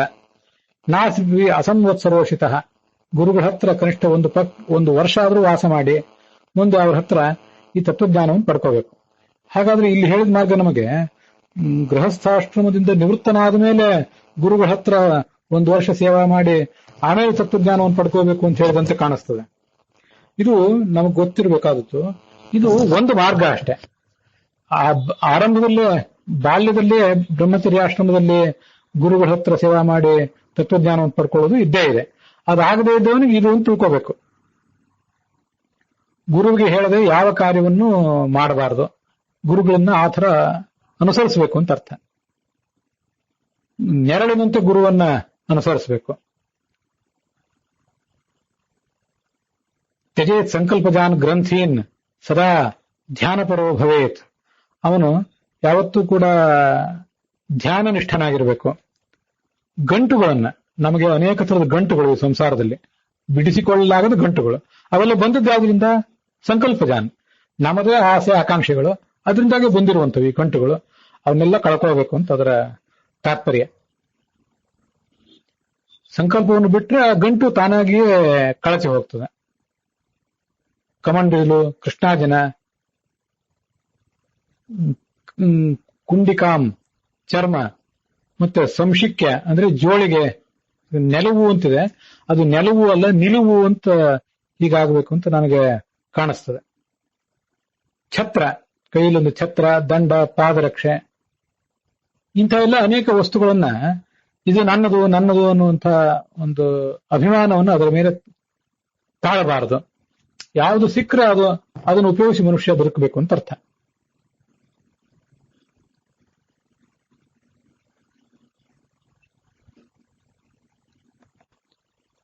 ಶಿಕ್ಯ ಅಂದ್ರೆ a net or strings for suspending. ನೇತ್ ಹಾಕ್ಲಿಕ್ಕೆ, ಕುಂಬಳಕಾಯಿ ಮೊದಲಾದ ಭಾರವಾದ ವಸ್ತುಗಳನ್ನು ನೇತ್ ಹಾಕ್ಲಿಕ್ಕೆ ಒಂದು ರೀತಿಯಾದಂತಹ ಬಲೆ ಅದು. ಅಲ್ಲಿ ನೇತ್ ಹಾಕಿ ಬೇಕಾದಾಗ ವಸ್ತುವನ್ನು ಮರಳಿ ಮತ್ತೆ ಉಪಯೋಗ ಪಡ್ಕೋತಿದ್ರು, ಅದಕ್ಕೆ ಶಿಕ್ಯ ಅಂತ ಕರೀತಾರೆ. ಒಂದು ರೀತಿಯಾದ ಜೋಳಿಗೆ, ನಮ್ಮ ವಸ್ತುಗಳನ್ನೆಲ್ಲ ಹಾಕಿಡ್ಲಿಕ್ಕಾಗಿ. ಹಳೆಯ ಕಾಲದಲ್ಲಿ ಈ ರೀತಿಯಾಗಿರುವಂತಹ ತುಂಬಾ ಆಧುನಿಕವಾದ ಬ್ಯಾಗ್ಗಳೇನೂ ಇರಲಿಲ್ಲ. ಸಾಮಾನುಗಳನ್ನು ಹಾಕಿಡ್ಲಿಕ್ಕಾಗಿ ಉಪಯೋಗ ಮಾಡುವಂತಹ ಕೆಲವು ಚೀಲಗಳು ಅಂತ ಅದರ ಅರ್ಥ ಆಗ್ತದೆ. ದ್ರವ್ಯ ರಕ್ಷಾರ್ಥ ರಜ್ಜುಮಯ್ಯಾಧಾರ ವಿಶೇಷ, ಹೀಗೆ. ಅದಕ್ಕೆ ಶಿಕ್ಯ ಅಂತ ಕರೀತಾರೆ. ಹಿಂದಿ ಮೊದಲಾದ ಭಾಷೆಗಳಲ್ಲಿ ಶಿಖಾ ಅಂತ ಕೂಡ ಅದನ್ನ ಕರೀತಾರೆ. ಗುರುವಿಗಿಂತ ಮುಂಚೆ ಏಳಬೇಕು. ಅವರ ಆಸನ, ಶಯನ ಇತ್ಯಾದಿಗಳನ್ನು ತಾನು ಉಪಯೋಗ ಮಾಡಬಾರದು. ಅವ್ರಿಗೆ ಹೇಳಿದ ಯಾವ ಕಾರ್ಯವನ್ನು ಕೂಡ ಮಾಡಬಾರದು. ದ್ವಿರಂಧ ಸ್ನಾನ ಸಾಧೇನ ಪ್ರಾಕ್ಸಂಧ್ಯಂ ಅಭಿಷೇಚನಂ ಏಕಕಾಲಾಶನಂ ಚಾಸ್ಯ ವಿಹಿತಂ ಯತಿಭಿ ಪುರ. ಸಾಯಂಕಾಲದಲ್ಲಿ ಆಹಾರವನ್ನ ಸ್ವೀಕಾರ ಮಾಡಬೇಕು ಅಂತ ಹೀಗೆ ಅದಕ್ಕೆ ಅರ್ಥ ಮಾಡ್ತಾರೆ. ದ್ವಿರಂಧಿ ಸ್ನಾನ ಶಾಟೇನ. ಇನ್ನು ಕೆಲವು ಕಡೆ ಆ ಪಾಠವೇ ಬೇರೆ ಬೇರೆ ಆಗಿದೆ. ಇಲ್ಲಿ ಇವೆರಡಕ್ಕೂ ಪಾಠಕ್ಕೂ ಅರ್ಥ ಏನು ವ್ಯತ್ಯಾಸ ಆಗ್ತದೆ ಅದನ್ನ ಲಕ್ಷಾಲಂಕಾರಕ್ಕೆ ಅನುಸಾರವಾಗಿ ಹೀಗೆ ನೋಡೋಣ. ದ್ವಿರಂಧ ಸ್ನಾನ ಸಾಧೇನ ಇತ್ಯತ್ರ ಸ್ನಾನಾತ್ ಸಾಧಃ ಭಯಂ ಯಸ್ಯತೇನ ಪ್ರಾಕ್ ಸಂಧ್ಯಂ ಸಂಧ್ಯಾಯಾಮೇವ ಅಭಿಷೇಚನಂ ಸ್ನಾನಂ ಕರ್ತವ್ಯಂ ಇತ್ಯರ್ಥ. ಇದು ನೋಡಿ, ಈ ಅರ್ಥ ಎಷ್ಟು ಅವ್ಯಾವಹಾರಿಕ ಆಗ್ತದೆ ಮತ್ತು ಅಶಾಸ್ತ್ರೀಯ ಆಗ್ತದೆ ಅಂದ್ರೆ, ಹಗಲು ಹೊತ್ತಿನಲ್ಲಿ 2 ಸ್ನಾನ ಮಾಡುವ ಪ್ರಸಂಗ ಬಂದ್ರೆ ಅದೊಂದು ಭಯಕ್ಕೆ ಕಾರಣ. ಆದ್ರಿಂದ ಸಾಯಂಕಾಲದಲ್ಲೇ ಸ್ನಾನ ಮಾಡಬೇಕು, ಮತ್ತೆ ಒಂದೇ ಹೊತ್ತು ಭೋಜನವನ್ನು ಕೂಡ ಮಾಡಬೇಕು. ಇದು ಲಕ್ಷಾಲಂಕಾರದಲ್ಲಿ ಅಲ್ಲಿ ನಮ್ಗೆ ಕಾಣಿಸುವಂತ ಅರ್ಥ. ಸ್ನಾನ ಸಾಧ ಅಂತ ಪಾಠ ಇಟ್ಕೊಂಡು ಅವ್ರು ಹೇಳಿರುವಂತ ಅರ್ಥ. ಇಲ್ಲಿ 2 ಹೊತ್ತು ಹಗಲಿನಲ್ಲಿ ಸ್ನಾನ ಮಾಡುವಂತ ಪ್ರಸಂಗ ಬಂದ್ರೆ ಅದು ಸಮಯ ವ್ಯರ್ಥ ಆಗ್ತದೆ. ಅದ್ರ ಬದಲು ಸಾಯಂಕಾಲ ಒಂದೇ ಹೊತ್ತು ಸ್ನಾನ ಮಾಡಿ ಆವಾಗಲೇ ಎಲ್ಲ ಆನ್ಯಕಗಳನ್ನೆಲ್ಲ ಮಾಡಿ ಮುಂದೆ ಧಾರ್ಮಿಕ ಕಾರ್ಯಗಳನ್ನು ಮಾಡಬೇಕು, ಭೋಜನ ಮಾಡಬೇಕು ಅಂತ ಅರ್ಥ ಹೇಳಿದಂತೆ ಕಾಣಿಸ್ತದೆ. ಹಾಗಾದ್ರೆ ಬೆಳಿಗ್ಗೆ ಎದ್ದಾಗಿನಿಂದ ಸಾಯಂಕಾಲದವರೆಗೆ ಕೂಡ ಸ್ನಾನ ಮಾಡದೇನೆ ಹಾಗೇ ಇರಬೇಕಾ ಮನುಷ್ಯ? ಇದು ಅರ್ಥ ಆಗದೆ ಇರುವಂತ ಒಂದು ವಿಷಯ. ಈ ವಾವಿಳ್ಯ ರಾಮಸ್ವಾಮಿ ಶಾಸ್ತ್ರಿಗಳ ಪಾಠದಲ್ಲಿ ಮತ್ತೆ ಟಿ ಆರ್ ಕೃಷ್ಣಾಚಾರ್ಯ ಪಾಠದಲ್ಲಿ ದ್ವಿರಂಧಿ ಸ್ನಾನ ಶಾಖೇನ ಸಂಧ್ಯೆಯೋರ್ ಅಭಿಷೇಚಯನ್, ಅದು ಪಾಠನೇ ಬೇರೆ ಇದೆ, ಅದಕ್ಕೆ ಅರ್ಥನೂ ಬೇರೆ ಆಗ್ತದೆ. ಹಗಲು ಹೊತ್ತಿನಲ್ಲಿ ಸ್ನಾನ ಶಾಟ ಅಂದ್ರೆ ಸ್ನಾನಕ್ಕೆ ನಾವು ಉಪಯೋಗ ಮಾಡುವಂತ ಒಂದು ಮಡಿಪಂಚೆ ಅಂತಾರಲ್ಲ, ಬೈರಾಸ್ ಅಂತ ಹೇಳಿ ಅಂತಾರೆ ಉಡುಪಿ ಕಡೆ. ಈ ಕಡೆ ಅದನ್ನ ಮಡಿಪಂಚೆ ಅಂತ ಹೇಳ್ತಾರೆ, ಪಂಜಾ ಅಂತ ಹೇಳ್ತಾರೆ. ಈ ನಾವು ಸ್ನಾನ ಆದ್ಮೇಲೆ ಪೂಜಾ ಅಥವಾ ಮತ್ತಿತರ ಸಂದರ್ಭದಲ್ಲಿ ಉಪಯೋಗ ಮಾಡುವಂತಹ ವಸ್ತು ಅದೊಂದು ದೊಡ್ಡ ಧೋತ್ರದ ರೂಪದಲ್ಲಿ ಇರ್ತದೆ. ಅದನ್ನ ಸ್ನಾನ ಮಾಡುವ ಸಂದರ್ಭದಲ್ಲಿ ಯಾರೂ ಧರಿಸೋದಿಲ್ಲ. ಆ ಸಂದರ್ಭದಲ್ಲಿ ಅದನ್ನು ಒದ್ದೆ ಮಾಡಿ ಹಿಂಡಿ ಒಣಗಿಸಿ ಮತ್ತೆ ಅದನ್ನು ಉಟ್ಕೊಳ್ಳಿಕ್ಕೆ ಅನುಕೂಲ ಆಗುವಂತೆ ಸಣ್ಣದೊಂದು ತುಂಡಾದಂತಹ ಬಟ್ಟೆಯನ್ನು ಎಲ್ಲರೂ ಉಪಯೋಗ ಮಾಡ್ತಾರೆ. ತುಂಡಾದದು ಅಂದ್ರೆ ಕತ್ತರಿಸಿದ್ದಲ್ಲ, ಹಾಗೆ ಸಿಗುತ್ತದೆ. ಅದು ಮೊಣಕಾಲ್ವರೆಗೆ ಅಥವಾ ಮೊಣಕಾಲಿಂದ ಸ್ವಲ್ಪ ಕೆಳಗಿರಬಹುದು. ಅಂತ ಒಂದು ಮಡಿಪಂಚೆ ಅನ್ನುವ ವಸ್ತುವೇ, ಮಡಿಪಂಚೆ ಅನ್ನುವ ಬಟ್ಟೆಯೇ ಸ್ನಾನಕ್ಕಾಗಿ ಸಿಗುತ್ತದೆ. ಅದು ಸ್ನಾನ ಶಾಟ ಅಷ್ಟೇ. ಅದೇನು ಸ್ನಾನ ಸಾಧ ಅಂತ ಅರ್ಥ ಅಲ್ವೇ ಅಲ್ಲ. ಅದಕ್ಕೆ ಇದು ಸ್ನಾನ ಶಾಟ ಅಂತಿದ್ದದನ್ನ ಮತ್ತೊಬ್ರು ಯಾರೋ ಸ್ನಾನ ಸಾಧ ಅಂತ ಅರ್ಥ ಮಾಡ್ಕೊಂಡ್ರು, ಅಂತ ಪಾಠ ಬರೆದು ಅದಕ್ಕೆ ಅರ್ಥನೂ ಲಕ್ಷಾಲಂಕಾರ ಬರೆಯಿತು. ಅನೇಕ ಕಡೆ ಇಂಥ ಅಸ್ತವ್ಯಸ್ತಗಳನ್ನು ಮಾಡೇ ಇರ್ತದೆ. ಅಂತ ಅಸ್ತವ್ಯಸ್ತಗಳನ್ನು ಇಲ್ಲೂ ಕೂಡ ಮಾಡಿದೆ. ಹಗಲಿನಲ್ಲೇ 2 ಹೊತ್ತು ಸ್ನಾನ ಮಾಡುವ ಭಯದಿಂದ ಸಂಧ್ಯಾಕಾಲದಲ್ಲೇ ಸ್ನಾನ ಮಾಡ್ಬೇಕಂದ್ರೆ ಇದು ಅವ್ಯಾವಹಾರಿಕ ಮತ್ತೆ ಅಶಾಸ್ತ್ರೀಯ ಅಲ್ವೇನೋ? ಇದ್ರ ಬಗ್ಗೆ ನೀವು ಆಲೋಚನೆ ಮಾಡಿ ನೀವು ನನಗೆ ತಿಳಿಸ್ಬೇಕು. ಹಾಗಾಗಿ ಅದಕ್ಕೆ ಅರ್ಥ ಏನು ಅಂದ್ರೆ, ಆ ಸ್ನಾನದ ಪಂಚೆಯನ್ನು ತಗೊಂಡು ಹಗಲು ಹೊತ್ತಿನಲ್ಲಿ ಅನ್ಹಿ ಅಂತಂದ್ರೆ ಒಟ್ಟಾರೆ ದಿವಸದಲ್ಲಿ, ಡ್ಯೂರಿಂಗ್ ದ ಡೇ ಅಂತ ಅರ್ಥ. ಅನ್ಹಿ ಅಂದ್ರೆ ಹಗಲು ಅಂತೇನಲ್ಲ, ಒಟ್ಟಾರೆ ದಿವಸದಲ್ಲಿ ಸಂಧ್ಯೆಯು ಅಭಿಷೇಚನಂ, 2 ಸಂಧ್ಯಾ ಕಾಲದಲ್ಲಿ ಸ್ನಾನ ಮಾಡಬೇಕು. ಅಂದ್ರೆ ಬೆಳಗ್ಗಿನ ಸ್ನಾನ ಮತ್ತು ಸಾಯಂಕಾಲ ಸ್ನಾನ ಆಗಬಹುದು, ಅಥವಾ ಬೆಳಿಗ್ಗೆ 5-6 ಗಂಟೆಗೆ ಬ್ರಾಹ್ಮ ಮುಹೂರ್ತದಲ್ಲಿ ಸ್ನಾನ ಮಾಡಿರ್ತಾರೆ, ಮಧ್ಯಾಹ್ನ ಕೂಡ ಕೆಲವು ಸ್ನಾನ ಮಾಡ್ತಾರೆ. ಮತ್ತು 2 ಸಂಧ್ಯೆಗಳಲ್ಲಿ ಸ್ನಾನ ಮಾಡಬೇಕು ಅಂತ ಅರ್ಥ ಹೇಳೋದು ಹೆಚ್ಚು ಯೋಗ್ಯ. ಈ ಬಗ್ಗೆ ನಿಮ್ಮ ಅಭಿಪ್ರಾಯ ನೀವು ತಿಳಿಸ್ಬೇಕು. ಇದು ಈ ತರ ಅರ್ಥ ಶಾಸ್ತ್ರೀಯವೂ ಆಗ್ತದೆ. ಭಿಕ್ಷೆ ಬೇಡಿ ಬಂದ ಆಹಾರವನ್ನು ಸ್ವೀಕಾರ ಮಾಡಬೇಕು, ರಾತ್ರಿಯೂ ಕೂಡ ತತ್ವಚಿಂತನೆಯನ್ನು ಮಾಡಬೇಕು. ಯಾವುದೇ ಕೋಪ ತಾಪ ಇತ್ಯಾದಿಗಳಿಗೆ ಬಲಿಯಾಗಬಾರದು. ಶೌಚ ಇಂದ್ರಿಯ ನಿಗ್ರಹ ಅಂತೂ ಯಾವತ್ತು ಧರ್ಮಾಚರಣೆಗಳು ಅವನನ್ನ ಮುನ್ನಡೆಸಬೇಕು, ಅದನ್ನ ಆತ ಬಿಟ್ಬಿಡಬಾರದು. ಹೀಗೆ ಮಾಡಿದ್ದಾದ್ರೆ ಅವನಿಗೆ ಪಾಪನಾಶನವಾದಂತಹ ಒಂದು ಬುದ್ಧಿ, ಸದ್ಬುದ್ಧಿ ಬರ್ತದೆ. ಯಾವುದೇ ಪಾಪ ಬುದ್ಧಿಯನ್ನ ನಮ್ಮ ಸುತ್ತಮುತ್ತಲಿರುವ ಯಾವ ಭೂತದ ಬಗ್ಗೆನೂ ಕೂಡ ತೋರಿಸಬಾರದು. ಹಾಗೆ ಮಾಡಿದ್ದಾದ್ರೆ ಆತ ಬ್ರಹ್ಮ ಪದವಿಯನ್ನು ಹೊಂದುತ್ತಾನೆ. ಅಸೂಯೆ ಇರಬಾರದು, ಅಹಂಕಾರ ಇರಬಾರದು, ವೈರಾಗ್ಯ ಇರಬೇಕು. ಭೃತಕೋ ಯಥ ಅಂತಿದೆ ನೋಡಿ ಅಲ್ಲಿ. ಭೃತಕ ಅಂತಂದ್ರೆ ಈ ಆಳಿನಂತೆ ಅಂತ ಅದರ ಅರ್ಥ. ಭೃತಕೋ ಯಥ, ಭೃತಕ ಅಂದ್ರೆ ಭಾರ ಹೊರುವವನು ಅಂತ ಅರ್ಥ ಬರೆದಿದ್ದಾರಲ್ಲ, ಆ ಭೃತಕ ಅನ್ನೋದಕ್ಕಿಂತ ಒಬ್ಬ ಆಳಾದವನು ಯಜಮಾನನ ಭಯದಿಂದ ನಿರಂತರವಾಗಿ ಕೆಲಸ ಮಾಡ್ತಾ ಇರ್ತಾನೆ. ಆ ಥರ ಕೆಲಸ ಮಾಡಿದ್ದಾದ್ರೆ ಮನುಷ್ಯ ಸದ್ಗತಿಯನ್ನು ಪಡ್ಕೋತಾನೆ ಅಂತ ಅದರ ಅರ್ಥ. ಆದರೆ ಬೇರೆ ಪಾಠಗಳಲ್ಲಿ ಅನಿಷ್ಠುರ ಅನಹಂಕಾರ ನಿರ್ದ್ವಂದ್ವ ವೀತಮತ್ಸರ ಅಂಥೇಳಿ ಅದೊಂದು ಪಾಠವೇ ಬೇರೆ ಇದೆ. ಒಂದ್ ವೇಳೆ ನಿರ್ವೇದಂ ಭೃತಕೋ ಯಥ ಅಂಥೇಳಿ ಹೇಗಿದ್ರೆ ಅವನು ಕೂಡ ಆಳಾದವನು ವಿನೀತನಾಗಿ ಅಹಂಕಾರ ಪಡೆದು ಹೇಗೆ ದುಡಿತಾ ಇರ್ತಾನೆ, ಹಾಗೆ ಸದಾ ಕಾರ್ಯ ತತ್ಪರನಾಗಿರ್ಬೇಕು ಅಂತ ಅರ್ಥ. ನಿಂದೆ, ಮೌನ ಇತ್ಯಾದಿಗಳನ್ನ ಸಮಾನವಾಗಿ, ನಿಂದೆ ಮತ್ತು ಸ್ತುತಿಗಳನ್ನು ಸಮಾನವಾಗಿ ಸ್ವೀಕಾರ ಮಾಡಬೇಕು. ಶತ್ರು, ಮಿತ್ರ, ಬಂಗಾರ, ಮಣ್ಣು ಅದೆಲ್ಲದಿಂದಲೂ ಕೂಡ ಆತ ದೂರ ಇರಬೇಕು, ಎಲ್ಲವನ್ನು ಸಮಾನವಾಗಿ ಕಾಣಬೇಕು. ಹೀಗೆ ಆಚಾರವನ್ನ ಅಳವಡಿಸಿಕೊಂಡಿದ್ದಾದ್ರೆ ಆತ ಪರಮಗತಿಯನ್ನು ಪಡಿತಾನೆ ಅಂತ ವರ್ಣನೆ ಮಾಡ್ತಾರೆ. ಅಲ್ಲಿಗೆ ವಾವಳ್ಳಿ ರಾಮಸ್ವಾಮಿ ಶಾಸ್ತ್ರಿಗಳ ಪಾಠದಲ್ಲಿ 131ನೇ ಅಧ್ಯಾಯದ 41ನೇ ಶ್ಲೋಕ ಸಮಾಪ್ತ ಆಗ್ತದೆ. 243ನೇ ಅಧ್ಯಾಯ ಟಿ.ಆರ್. ಕೃಷ್ಣಾಚಾರ್ಯ ಪಾಠದಲ್ಲಿ ಸಮಾಪ್ತ ಆಗ್ತದೆ. ವಾವಳ್ಳಿ ರಾಮಸ್ವಾಮಿ ಮತ್ತು ವೈಷ್ಣವ ಪಾಠದಲ್ಲಿ ಇದು 228ನೇ ಅಧ್ಯಾಯ ಸಮಾಪ್ತವಾಗ್ತದೆ. ಇಲ್ಲಿಗೆ ಈ ಭಾಗವು ಕೂಡ ಮುಕ್ತಾಯವನ್ನು ಕಂಡಿದೆ.